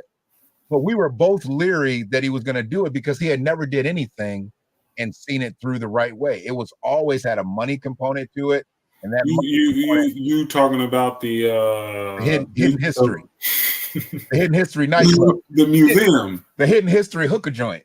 And what I saw, NBA lounge. What I saw early on was the money coming in, and when they said they were looking for $1 million, I immediately started looking to see what it takes to open up a museum. And if you don't have $5 to $10 million disposable money, collateral, you're not starting a museum. Just by needing vaults and galleries and safes and everything, because you've got artifacts, you've got priceless materials. You can't. In that section of the Peanut Gallery, those people will go for anything and won't really nothing. Period. Who is going to let you hold their priceless or extremely valuable art artifact? First of all, these artifacts move from one museum to another, right? Period. They never stay at the same place. And they're heavily guarded. And everything is down to a science, it's down to a T. It's like moving around a Super Bowl trophy, right? It never leaves without an armed security. But there's a certain criteria you need to even be able to host one of these artifacts or paintings or whatever it is, right? Right. Building has to be a certain standard. Man, you put some so they wouldn't even qualify to be a museum of that caliber. So we can get that out the way. Right. All right. Can you even be a museum and hold, pictures done by people in your community is the next thing. And I don't even think that building is up to code. One is not made of stone, right? So you can just, kick in, that's like having a bank at, your cousin's house after he moved. We could back a F-250 into the side wall where he got his picture painted up there with Francis Cress Wells and everybody. We back a F-250 with a side wall with a steel bumper on it, and we could break that wall out. Yeah. The front is all glass. What museum have you ever seen is all glass? So if people understood, what he was saying and what he was asking for, it just wasn't adding up. It wasn't adding up. And we knew that. And you said phase 1 was $1 million and you wanted to do 3 more phases. It's like, nah. Yeah, it didn't make any sense. So I knew that wasn't going to come to fruition. So I was like, okay, I'm there. But I knew who he was. I mean, he's never paid for any of his movies. He's never paid for any of it. He's always done crowdfunding and things like that. So why would it have been different here? But the thing is, when we talk about people like a Rich Paul who gets to that other side, and I'm not throwing any shade because he's with Adele, but didn't I hear that Adele said, yeah, if we do this marriage thing, we signing a prenup? You got to sign a prenup.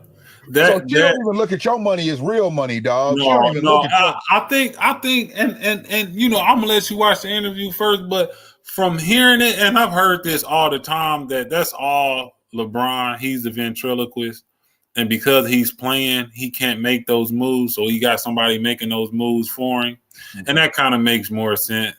When and I'm not saying he's not great at what he does, right? But and this is funny. Everybody watches these sports shows like ESPN or First Take, Undisputed. You can just name them, and you say, I can do that. And this isn't like seeing Aaron Rodgers throw a football or seeing Tom Brady or seeing, Derrick Rose dunk on somebody and seeing Steph Curry shoot a jumper, say, I can do that too. Yeah, you can do that, but not at this level. The issue with, some of these professions is that they don't take a lot of talent to do. No. They don't take a lot of talent. I mean, they show you that First Take will bring Nelly on. They'll bring Lil Wayne on. They'll bring, players like Draymond Green on. The guy, I can't think of his name. He's been making this skit all around the podcast. Played for Houston, played for Clippers, then he played for Minnesota. They won a play-in game. Patrick Beverly. Patrick Beverly has been making his round. So, you do have some professions that we've just been locked out of because of the bureaucratic process. And when you see somebody like Rich Paul who's able to do it with a high school diploma, and I'm not downplaying him for only having a high school diploma, but it just shows you that some of these professions, that education becomes a barrier for certain people to be able to get into, right, versus others, right? And I say that about Deion as well. I'm like, I don't discredit him being a great football coach, but I don't think he's an anomaly. I think he's somebody who, one, has a good mind for football, two, has the leverage to go out and implement his plan without nobody hovering over his back, and three, was giving him the resources and the support to run his own program. A lot of the times you only get one of those three, and when they fail, they're like, well, look, we gave him his chance and he couldn't even do nothing. And it's like, man, them ain't even his assistant coaches, them ain't his conditioning coaches. You just hired him as a coach and told him to run somebody else's program. Then you watched him the whole time, didn't even release the money to him to let him do what he do, right? So, I look at that. So, once you watch the interview, we'll have, but, I've heard that before, that, this is LeBron's doing. And we know how good of a people person LeBron is, right? He's not the Jordan or the Kobe type to alienate people. He's more of a person who goes out and brings people together. We know, what he did, and, getting people to come to Miami and picking the right people, then going to LA and doing the same thing. And before that, it was Cleveland, So we know that LeBron has a certain basketball IQ. He has understanding of on the court and off the court thing, and he's a people person as well. So he's a connector of like people and stuff. So he knows he understands, and then he has a high business acumen as well. And see, that's what people don't give him credit for is LeBron has taken basketball and used it as a vehicle to learn business. When people didn't listen, when LeBron was fucking with Warren Buffett, well, nobody else was trying to talk about Warren Buffett. LeBron went on Rap City. What was that? The basement with Big Tigger. Who's that? Rap City. He went on Rap City, the basement. Remember the basement with Big Tigger? Yeah. He went on Rap City, the basement with all of his guys, and he said, "This is my plan, and this is what I'm gonna do." Right. When they sat the big and people wrote him off. They wrote him off. So that lets you know, every now and then you get people that's anomalies, and do I think it's two anomalies running in one circle, or is it just one that's, and that's kind of how I look at it. And I'm not downplaying Rich Paul. He's playing his part. He's doing a great thing. And it's just like riding the bike. If you do it long enough, you'll get it. You'll get it. I mean, we are the city that put George Hill in the NBA, right? Never should have been there. But if you're there long enough, you'll find your role, and, he figured it out. He's still playing. He played longer than people who was really good. Right. But if this is what you do every day and this is what you've been doing, then you can kind of fit in there, you'll figure it out. What's our dude that just retired? Udonis Haslem played his part 20 years, dog. Yeah, you'll figure it out. He's gonna be a who is he, or where is he? Only basketball people know who Udonis Haslem is. But didn't he only play in Miami? Yeah, he played his whole career. He played for Florida and for the Gators, and then he went to Miami. He played and when he was most effective, he was shooting that baseline jump shot. But he figured it out. And I think that's what Rich Paul did. He never held out. He played his part. He knew he was a role player from day one. But where else would he have made the money he made in a 20-year career? Where else would he made? I mean, he still got a lot of life in him right now, because most players couldn't play 20 years and run it. I mean, Kareem, he played 20 years and played. LeBron's played 20 years. Watch what LeBron does when he stops playing. I mean, he's going to be all about the wineries. LeBron is deep in the camp. He does a lot. I don't know how much of it is LeBron now and how much of it is the machine. Because once you get so big like Michael Jordan, the machine is behind you. Yeah, he does seven figures in his body. He's close to seven figures, almost like $10 million a year to keep his body in order. He's got everything catered to for longevity. Most of these young kids out here are barely playing basketball the way they used to. I mean, they were just talking about this. The reason why football players and basketball players, they're not playing as long, because they don't do what they're getting paid to do. I mean, the basic training put out a report and said they're seeing more people at basic training get hurt because kids don't play outside anymore. There you go. So you can take that and correlate it to sports as well. I mean, there's so many things I think we can build off of. This was a great stream to talk about, and it was Cari Champion, but it's not so much her personally, it's that demeanor. It's the and like, as we get closer to this thing being reparations, we have to branch out and talk about different aspects, and like I said, family is the centerpiece. Family, and there's this rhetoric, and I'm not anti-manosphere. I'm not anti. They let him transfer. I'm sorry. I'm not anti any of this stuff, but I do want to give more of my perspective, because my perspective is that we get these families together, right? That's part, because a badge of slavery is that our families was broken up, right? That we were broken as a people, as a community. So as we get closer to being whole, we want to get these things back together. And that starts with it, getting away from these elitist mentalities and this individualism and self-pleasure, and it's all about me, and getting back to that idea of what they call mayat, being about the community. Mhm. And that's what that's what we need to be. That's when we were at our best, when we were sacrificing for others.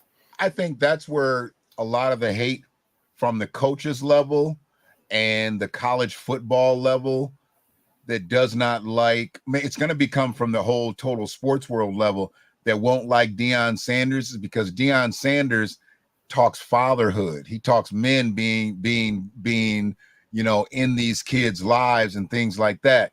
Whereas that's going to take that patriarchy bullshit away. And you're going to see less and less of coaches like the one that did that to that young kid down at that prep academy. So I literally tagged Deion on TikTok. He probably ain't seen it, but I tagged him and I tagged his 3 sons. I hope somebody sees it, because that right there, isn't Deion from Naples? I thought Deion is from Naples. I think I'm not sure. I know he's from Florida. I don't know where. Deion's from Fort Myers. I think he's from Fort Myers. Yeah. Okay, but this is in Naples. The thing is, this coach here is that guy, but then you have Deion Sanders as the other guy. For one, you ain't earned the right. I don't care what position you've put those kids in that prep school, because I did some reading up on the prep school. The prep school is one of those recovery schools where kids that are kind of like on last chance stuff with academics, but they're good at sport. Okay. Oh, yeah, we got a lot to talk about on that. There's a reason why all those kids are down there. Well, not all the kids, but the black kids, I bet you most of the black kids are skill players. They're skill players who were kind of on their last legs. They can get to a certain stage and get off to maybe the D1, but maybe they're young enough to where they can work their way back into conventional high school. He's got a lock on those kids for a certain reason.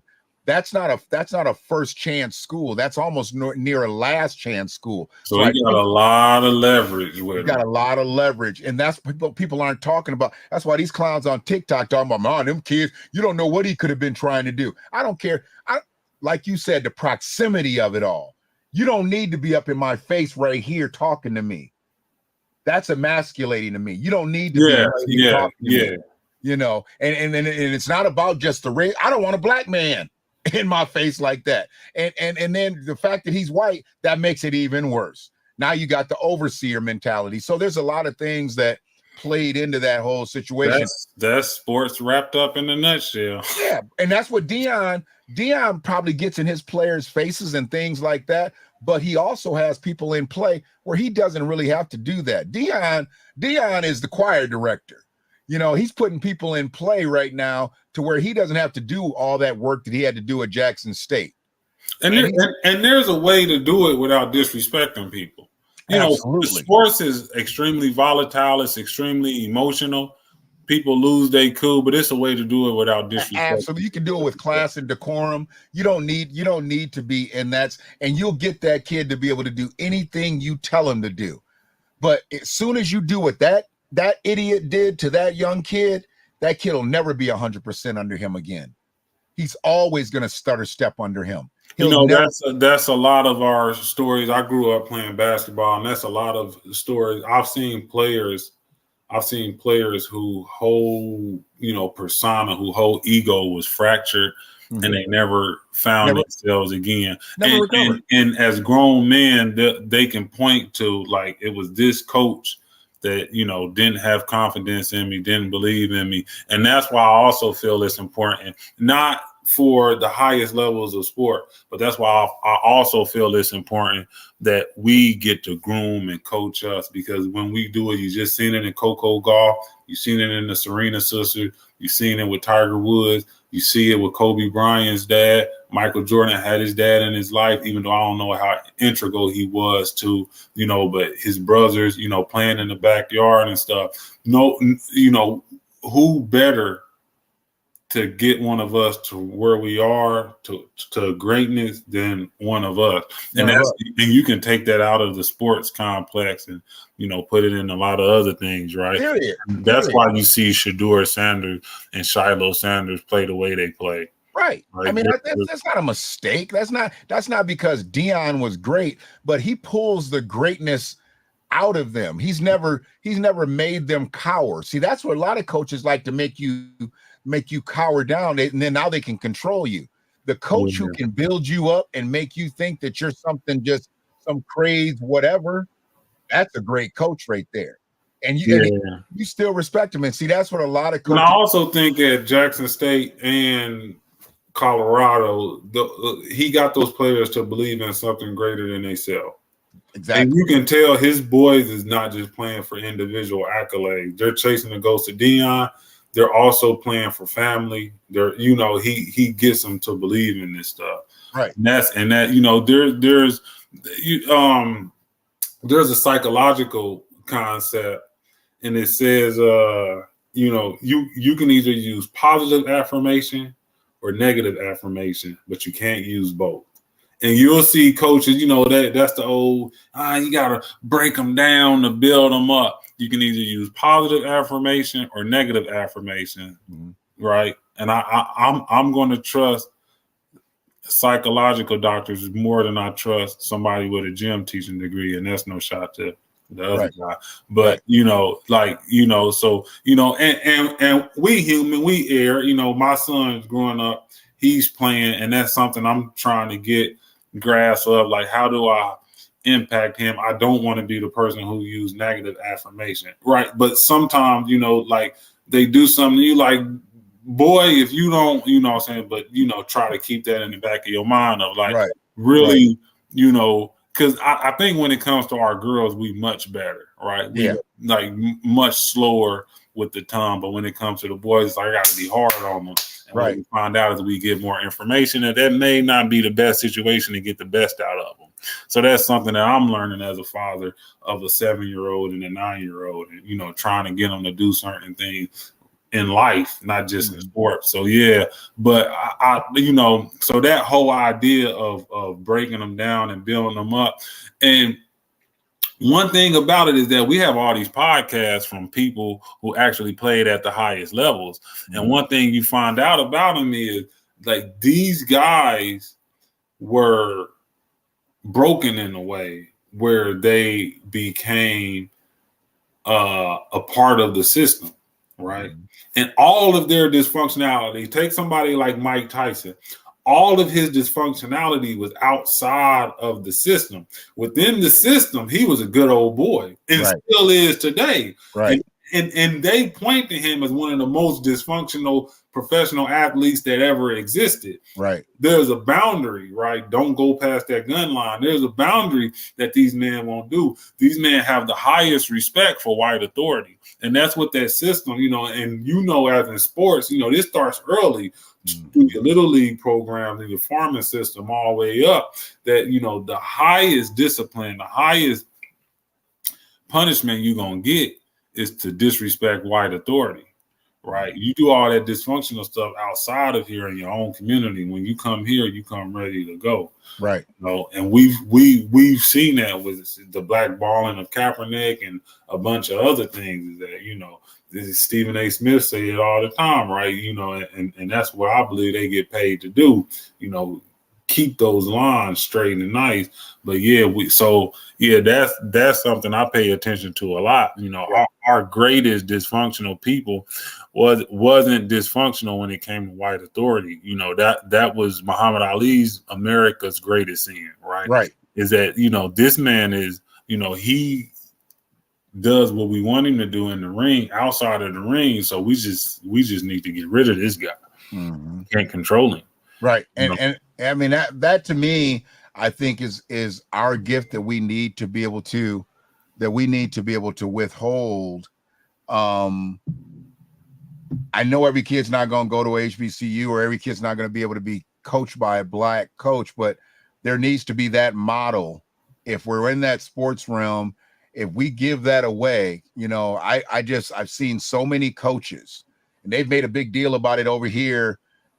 Jim Harbaugh is on suspension, and Mike Hart coached the second half of the game last week. I won't even like the post. The poster to being circulated, first African-American coach in Michigan history. He coached a half, and he coached a half because Jim is suspended. but there'll never be a black head coach at the University of Michigan. I mean, I'm from Ann Arbor, but I know good and well there will never be a black head coach at the University of Michigan. I don't care how many black athletes come through here and star and win games for those said coaches. Michigan, at University of Michigan, is not cut out. Right up the highway. Did they ever have one at Notre Dame? Yeah. They have Tyrone yeah. Willingham. Yep, Tyrone Willingham. And I thought they had another one too. There was another one after Tyrone, I thought. But yeah, Michigan is different. Michigan ain't going. No, but Michigan State has had a couple already. Michigan State's had 2 or 3. Is Juwan Howard still coaching the basketball team? Juwan Howard is coaching the basketball team, and we've had several black head coaches. We had Brian Ellerby, we had Tommy Amaker, we've had many assistants. I mean, Jalen Rose, as head coach, came over to coach. He was one of the ones that made it trendy for that. You get the big guy, I'm coming up to the next level with him. Juwan Howard's coach from high school was actually supposed to come with him, but he opened his mouth, ran his mouth, and they didn't end up giving him a job. But I worked in the hotel where all the teams stay and the recruits would stay. And I remember when they were getting those guys. I was working at the hotel, and I remember when Juwan Howard came to visit, and then when he made the decision and signed his letter of intent, his grandmother died. His grandmother died like that day. And but I remember meeting that guy, and he telling me that he coming to coach. I'm just a desk clerk at the hotel. He up here telling me that he's coming to coach. I'm like, I don't care, I mean, at that point, take your room key and go. Right. I didn't care about nothing about that stuff. But so the funny thing is that basketball will get them and other sports will get them, but football here you got black players, but football is a white sport at the University of Michigan all day long. And we've had 2 black ADs, and they are maligned all to be damned. That's like IU is for basketball. We had Kelvin Sampson briefly, and before him, we had the guy that went to the championship game. I can't think of his name right now, but he took over. I know what you're talking about. When Bob Knight got ousted. And halfway through the season, and took him to and they got him up out of there quick. Everything he did, they complained down in Bloomington. Everything. He couldn't do anything. And it was the same with Kelvin Sampson. A lot of people don't understand, Bloomington is probably like Ann Arbor is, right? They don't. If you not on, they locked, when Yogi Ferrell was their star player, they locked him up for drinking booze on campus, for having a fake ID. And IU is known as the party school. Wait a minute. So they did that to Chris Webber. Chris Webber walked out of a party store. Oh yeah, walked out of a party store with like a case of beer or something like that. And they made a huge deal about it. It ended up getting swept up under the rug, but they made a huge deal about it. I mean, this is the star. He's the #1 player in America. Every other sign when I drove through that campus one year was Yogi's face. Because he came in as a highly recruited McDonald's All-American, Nike Summit League. He had all of the awards, extremely great player. I think he was Indiana's Mr. Basketball. They coveted him. They recruited him for a long time. They got him.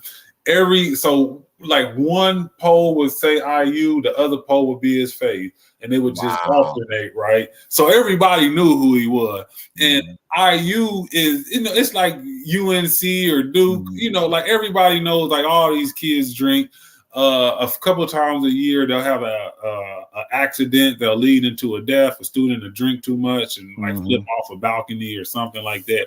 So it's, it's an open secret, right? But yeah, locked him up. Wow. He was using a fake ID and locked him up. The fact that he would use a fake ID, but you still know who he is. It's probably every 70, 80, 90% of the kids in the That's a weird thing that they even did that, because these guys would walk into bars as a freshman. They could walk in knowing good and well they wasn't supposed to be at a bar. But all those guys back in the day, we had a place called Dooley's. It's now called Scorekeepers.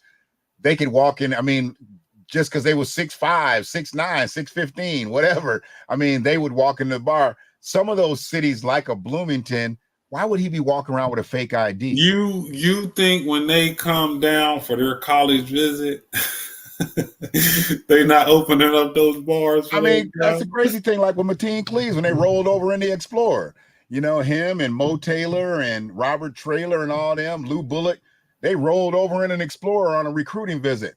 What the hell are you doing coming down for a recruiting trip unless you're gonna stay on campus? You grew up in Flint. You know what? I heard that in high school he played over the rim. Oh, Mateen Cleaves? Yes. I saw him dunk 4 times in a row in Ann Arbor. He came down, I mean, his ups were so crazy in high school. I don't know what happened to him at Michigan State. No, that's what they said. He said after the accident, he was never the same. See, I never even knew that. This is the first time I've ever heard that. Yeah. There's a Flint, Michigan documentary about how that Michigan State team came together and how most of them was from Flint except for Mo Pete. And he was coming here, man. He was coming here, and that accident happened. He went straight to East Lansing, man. Yeah. They said he said after that accident, and a lot of people that was playing against him was wondering what happened to him because they like this guy was explosive and he was above the rim. Ibrahim, I'm trying to tell you, I saw him cram from the bottom of the circle 4 times. He played Pioneer High School. Yeah, it was Pioneer. He might have finger rolled maybe once.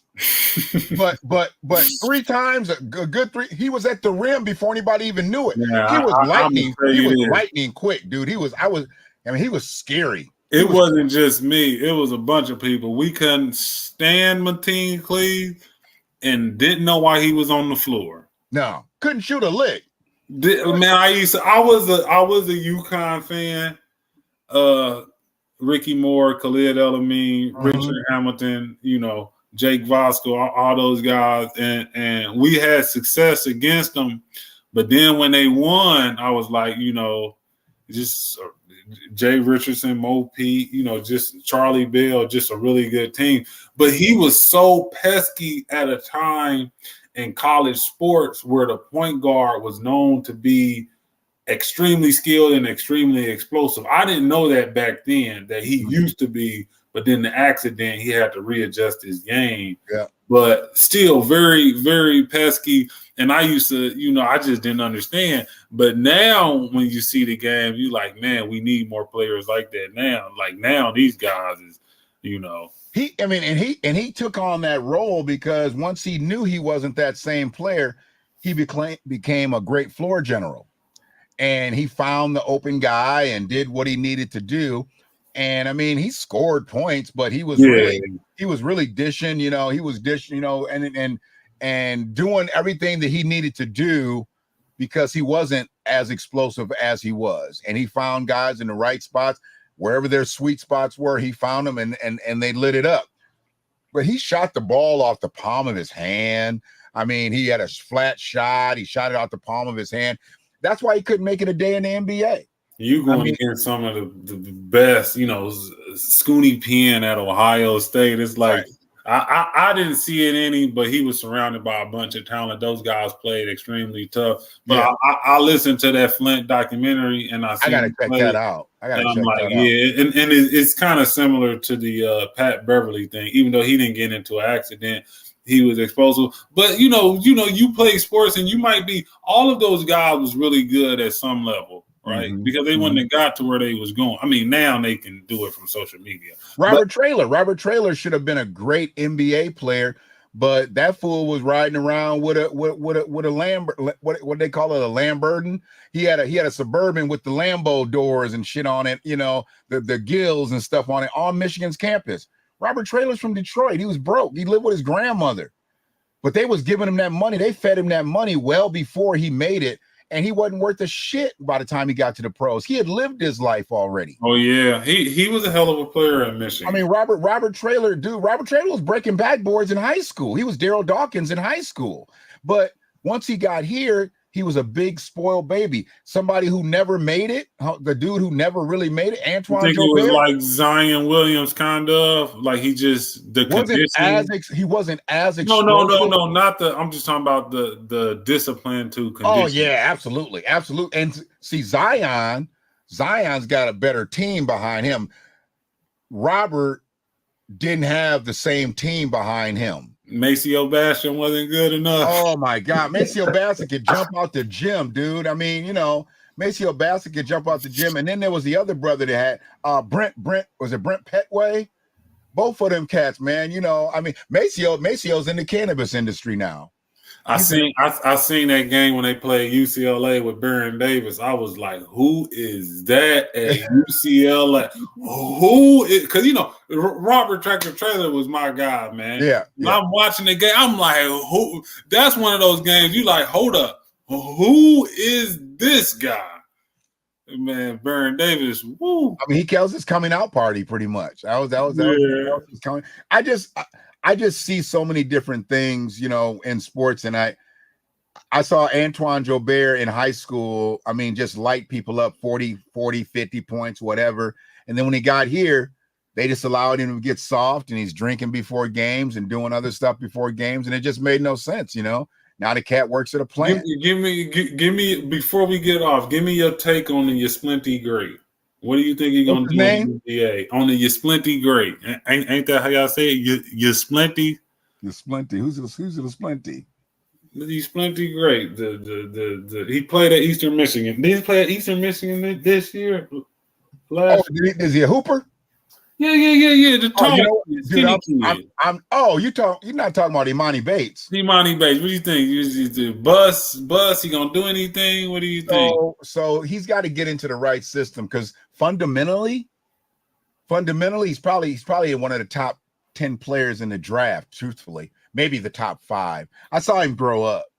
I mean, I was watching him put up 50 and a half in junior high school. He didn't really play junior high ball. He played the 1 year, and his dad pulled him out and started having him play in his little own AAU thing. Mm-hmm. And he went to high school, won a state championship as a freshman, and COVID hit him, I think, as a sophomore. And then he built a prep school just so he could go through the prep school. But truthfully, fundamentally, I done seen him work out college stars, pro guys. I done seen him just literally work them out. Work them out. I've seen him play. My biggest knock on him is that some people don't have the strength to play at the other level. He's the way they've been playing their whole life. Him and Chet need to be eating the same Snickers bar. Chet Holmgren. He like I've seen skinny people be able to get their moves off. Right, yeah. Jamal Crawford being one of them. Some people are able to get their moves off. Even somebody like a Kurt Heinrich, even though he built up some mass over time. Mm-hmm. This kid, like the moves he do is always going away from the basket. And that's why he relies on the shot so much. Even though it's a good shot, it's still a long shot. That's why he had those good games and then those games where he disappear. But his inability to get to the basket. Chances are nobody's going to see this cast on that side, but his arm length. That's all. He's not. His arm length. Just watch him, and if you can, I don't know if they've actually put his measurements out there. They've hidden them very, very well. Oh yeah, he's got short arms for his height. Watch him when he dunks. I seen him at Michigan. I mean, not Michigan. I seen him at Memphis. Mm-hmm. And just the way Penny Hardaway orchestrated that team, if you wasn't a dog, right, they wasn't going to respect you. And they were definitely not going to roll out the red carpet for somebody who couldn't physically get in the trenches with him. But then towards the end of the year, he started to, fit in with the team a little bit more as they evolved the identity around, a few tougher players, the big man and the point guard. And then he was able to kind of get in where he fit in. And then this year at Eastern Michigan, I think they beat Michigan and a few other teams. They did really good. They came up short against Michigan, but they played that game at Little Caesars Arena in Detroit, and they put more people in that game than the Pistons put in at Little Caesars because he's a draw. And that what gets you to the NBA. Mike Davis was a coach I was talking about, and I believe he coached up in Michigan this year. His son had the NCAA record for whatever small school he played for. And they were supposed to go. He was like one bucket off of the NCAA record. He played for U of D. For you, he was going to break Pete Maravich's record, I believe. Is that where Rashad Phillips played years ago? Yep, light skinned kid. Yep, okay. With the braids and stuff. He played I thought they were just D1. I didn't know unless they dropped. No, they call it something else now. They're not D1. They're something else. But they used to be when he played. I thought when he played, they were just straight. You can win the tournament and get into the NCAA. It's weird. It's like they're one of those schools that you can win the tournament as a HBCU and get into but they're a smaller school. But yeah, that kid. Now keep in mind, was his name Corey? I think his name is Corey Davis, something like that. He played 5 years. He exercised that COVID year. Right, he played 5 years. Pete Maravich did his shit in 3 with no 3-point. I seen that kid play. I'm not sold on any of that stuff. Yeah, I mean, but Amani, watch his shot. He steps back a lot. He's mastered it. He steps back too much. That's my whole thing. Anybody going away from the basket, that lowers your percentage. To me, you got to have stronger legs because in the fourth quarter, that step back needs more oomph to get off the ground. You go sideways, right, left or right, you go back. Anything except for going to the basket is going to really depreciate your ability to score in the trenches. And that's my biggest critique on James Harden. That's why he always comes up short. All that stuff works, but then the playoffs comes, things get tighter and more intense. Right. You basically bailing out. At 40 years old, you could put me in the NBA. I can get a shot off by stepping back. Now, that's not saying it's going to go in. Right. But anybody can step back and run away from the defense and throw up a shot. I think where his longevity will come in is because coming into the draft or coming out of the draft, he's probably one of the more fundamentally sound kids that is playing. So, and he's also, I'll prove it to you guy. See, that's where a lot of these kids don't have that in them. And we could do there's a space for players like him. When I look at the player from UConn, the Hawkins kid that went to New Orleans, he's the same way. I don't know if they're going to bring that same amount of toughness to the NBA. The thing that I love about him and Imani Bates is they're aggressive to their position. Right. So while they're spot-up shooters, they're more Reggie Miller and Rip Hamilton than they are some of the shooters like just some of the shooters in the league right now, right? I'd love to see him develop. Not develop because he's already got it. His mid-range game, he does a lot of three balling, and that's just because of where the game is now. And that's what like that. There's a need in the NBA for that aggressive get to my spot pull up, man. Rather than being like the shooter who shoots open shots, like and a lot of the kids have went away from that art.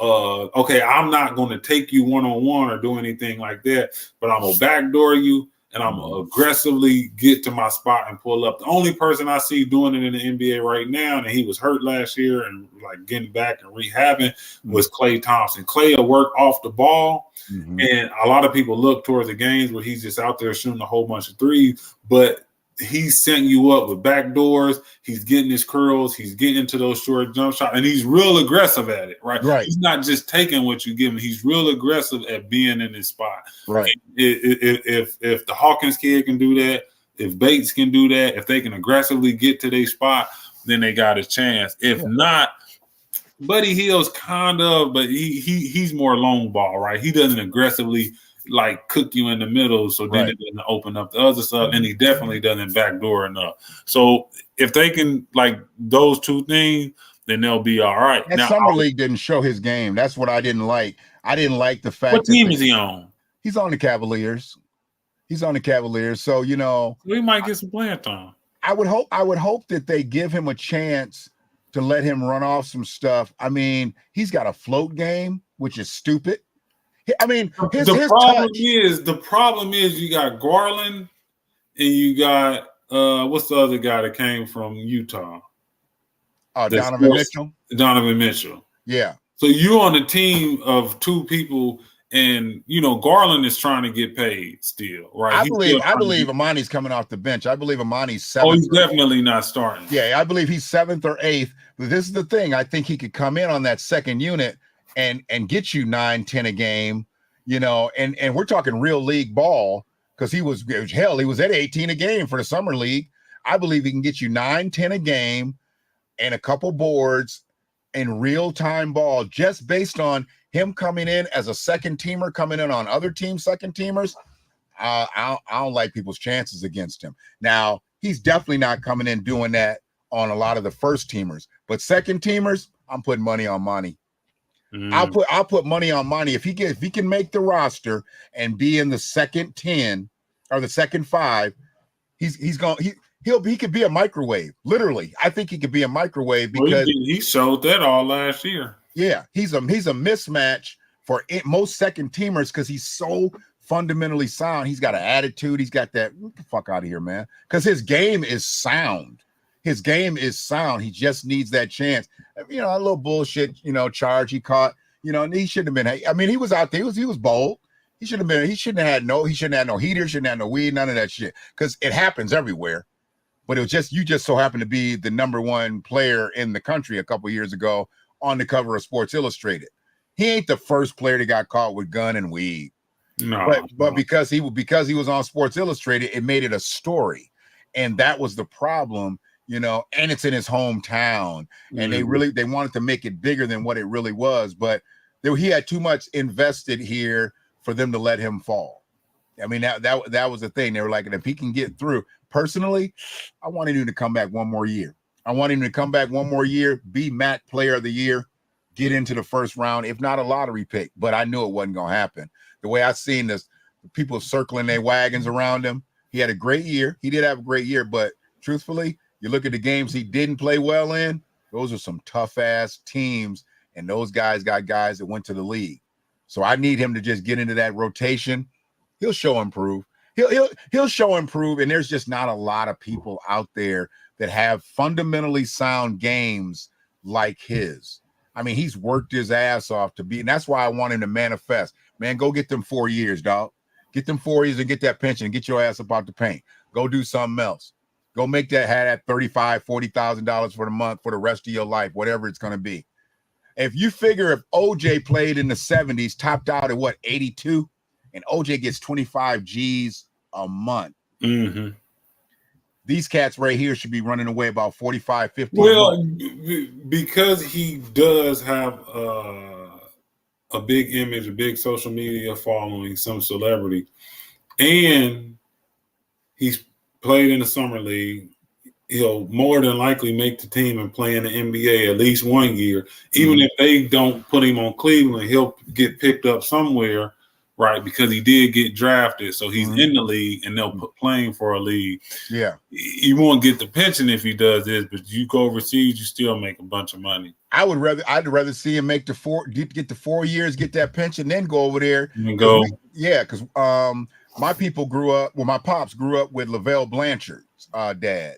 Lavelle Blanchard was a star. He was Mr. Basketball here, played at Michigan, and he didn't play a day in the NBA. Played 10 years overseas. Maybe even a little bit longer. Now he's a principal at the school. I'll be seeing him either tomorrow or Monday. And because, he's a principal of a school now. So I'm working with early education kids and things like that. So that just lets me know that's where I need these cats to do. Go out there and, there's a post I made where Monty was at a book fair. He was picking out books with a little kid and stuff at the book fair. And they made sure they got a picture of him, because all his publicity is bad. It's all negative. So we got to turn that narrative around on these kids that run into whatever they run into. Because if we don't, who will? Every time somebody sees something, did he get in trouble again? No, or y'all can just say, hey, this is Michigan. I mean, this is no. His name is Appleby, I believe. That was Appleby who got caught up. the old Michigan State point guard, got caught up, sent to prison on the murder. Keith. Is it Apley? What's Keith's name? He was a state guy. Appling. Yeah. I mean, and we make fun of a lot. We make because we got a cat in our group chat that we all grew up with and stuff. And he's a state guy, dude. I haven't seen anything like this. Michigan State brings in more guys that end up jacked up on that other side. Mm-hmm. It's so but they said Keith Appling was a crazy up there. Izzo kept him in play. And he was like the best point guard, one of the best point guards in the country, and the best point guard in the Big Ten when he was a senior. There was another guy before we end. What happened to him? Kelvin Tolbert. I don't know what happened to him, dude. He seemed to be a little rough around the edges. He was a little rough around the edges.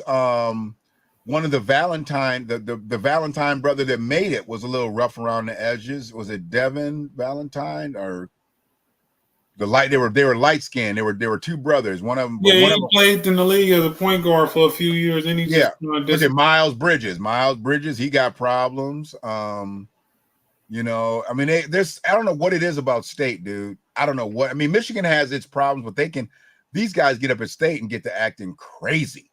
I mean, they just get to, I don't know what it is. And I've never been able to chalk it up. I mean, hell, we lost Charles Rogers. Mm-hmm. We used to sit next to each other at the Pistons game. We had season tickets together. I mean, that was when I was actually doing some things. I was sitting that low in the bowl. I mean, we could be like Tommy. I mean, we was that close to Tommy Hearns. I've had some good years in my life. That's why I say I can't really complain. Except for this has probably been the most trying year of my life, bro. I'll be honest with you. It's been the most trying. But I think this is for a lot of people. Yeah. I told people a long time, I wrote this year off as soon as it started. Yeah. I mean, it's been the most challenging year. I mean, and it's just my thing right now, though. It's not to get back what I had, dude. I'm getting once I get my name back, I'm sorry. I stepped on your feet. They should have been moving because I'm coming. I mean, I know it's an overused phrase now, but I'm coming. And it's just because I haven't been able to. I can only do so much because my name is marred. But once my name gets clear, sorry. Oh, you was gonna do that? Oh, okay. Sorry, I beat you to it. I'm cutting in line just like they letting all these migrants cut in line. I'm cutting in line, bro. And I'm on that too. I'm on that in my territory. Now, I don't let nobody disrespect us around here. I'm in a big area where it's a lot of Spanish speaking folks, a lot of Arabic speaking folks. Man, you ain't gonna come in here disrespecting the sisters. I mean, the sisters working in the stores and they talking to them all kind of crazy. Nah, I don't like that. Not on my watch. I can't let you do that. Yeah. I just my mama, my grandmama, my aunts, no. I mean, they be at Sam's Club. You bitch, what? What you say to her? And then they ducking, they getting in their car and stuff. Cause I don't care. I mean, what am I gonna do? If I don't say something, you don't know what his next move might be, and then people start standing up looking and stuff. And I know that I got more people on my side. That's one thing. That's one place that we are unified. We might not be unified sometimes when we against them, but let somebody that comes in from another country, you see the white one stand up, you'll see some other people stand up. You be there 4 or 5 deep before you know it. It happens a lot more to me because I am more vocal. I don't have that. I don't play that stuff, man. Y'all fled from where y'all was at. We're not fleeing. We're not fleeing, bro. Yeah, I have to use that Afghanistan picture as a lot of times I have to pull it out and say, this is you would never see this. You would never see a plane full of American freedmen men fleeing, dog. Yeah. We're gonna end on that note because I gotta get. But I appreciate you being on. Likewise, bro. Appreciate you having me. We gotta just do stuff centered where we are. I mean, this took off from Cari Champion, so it's a whole nother area. Yeah. I'm gonna enjoy just getting up in the morning and listening to the playback and stuff just because of where we are. But, bro. They scared of us, man. This is why it's not easy to get to this repair. They scared of us. It's good because, I see people manipulating the data. They'll say certain things, they won't show it. Right. They won't frame it right. You just seen Cari Champion get on there and say, yeah, mine is more realistic. No, it's not more realistic. No, it's right? not. This is what the data say it's not. So you can either do this or you could live like this, but those are your two options. And right? she's up there talking to 3 dummies. Them dummies, they wouldn't know nothing about reparations. They won't. I mean, because they've been opulent longer than they were poor. See, that's the problem too. You know, once these guys get the money, they forget that they was eating them. But you know, I look at myself at 18, 19 and say, if I would have went further, right? If I would have went further than just playing some ball at junior college with the mind frame I had then. And the aspirations that I had, where would I have been? Because there's a system that pulls you away from everybody and say, you know, you can be better, you can do this, right? And we don't have that ecosystem that, or that mentorship that somebody like Muhammad Ali had to like stay grounded and come back down. Because any of us could have went through. Like we've even seen it in early and later stages with people like Jim Brown, who started off kind of grounded, right? More grounded than most. And now they got older to say, okay, now you with us, right? Right. So, you know, we talk about crazy man that tried to run for senator in Georgia, but people don't talk about Jim Brown, right? That's true. That's true. Yeah, because once they got a hold of him, and he's just, we got to end even to be fair and end on this note, even to be fair, even with Muhammad Ali. Yeah. And I understand you get older and you get tired of fighting, and I'm not disparaging him for that. He did his thing. His legacy is what his legacy is. But, you know, just to be all the way, you know, transparent on this and not, you know, have any red herring. They homogenized him at the end, you know, in them later years, they homogenized him at the end. He ended up dying here, man. He was in Michigan. Oh, did okay. Yep. He was just a little north of here, had a big farm and stuff like that, you know. And it's just, you know, it's a shame that they really didn't love the brother until he got the shaking. He basically became mute. Yeah. Until he couldn't talk no more. Then it's, we love you, we parade you around the world, and now that you're gonna advocate for us and, you know, some of our agendas, and damn near set the Olympic Village on fire, trying to light that damn torch and shit. I'm like, get that torch out of his hand. Help us out with geopolitics. I'm like, come on, man. But that's what you like him. That's when you like. You didn't like him when he was up there talking stuff. You love us when you can control us. When you can't control us, we worst of the worst. But yeah, okay. Do your thing, man. I appreciate you. Let's do this again for sure. But yes. And I'm, when you get in that chat room again, I'm just gonna ask you, are you available to come up? I'll just bring you up. Because our dialogue, people have been still talking about them comments that we were talking a couple days ago and stuff. Yeah. I mean, our dialogue is different. I didn't know anything about that story. I was just listening to you, and I was like, this guy got to have some radio experience, because the way you was explaining, I'm like, but because I have an understanding of sports and, you know, how it's played out, I'm like, I see where this thing is going, right? and the thing I did with Kamala about the 120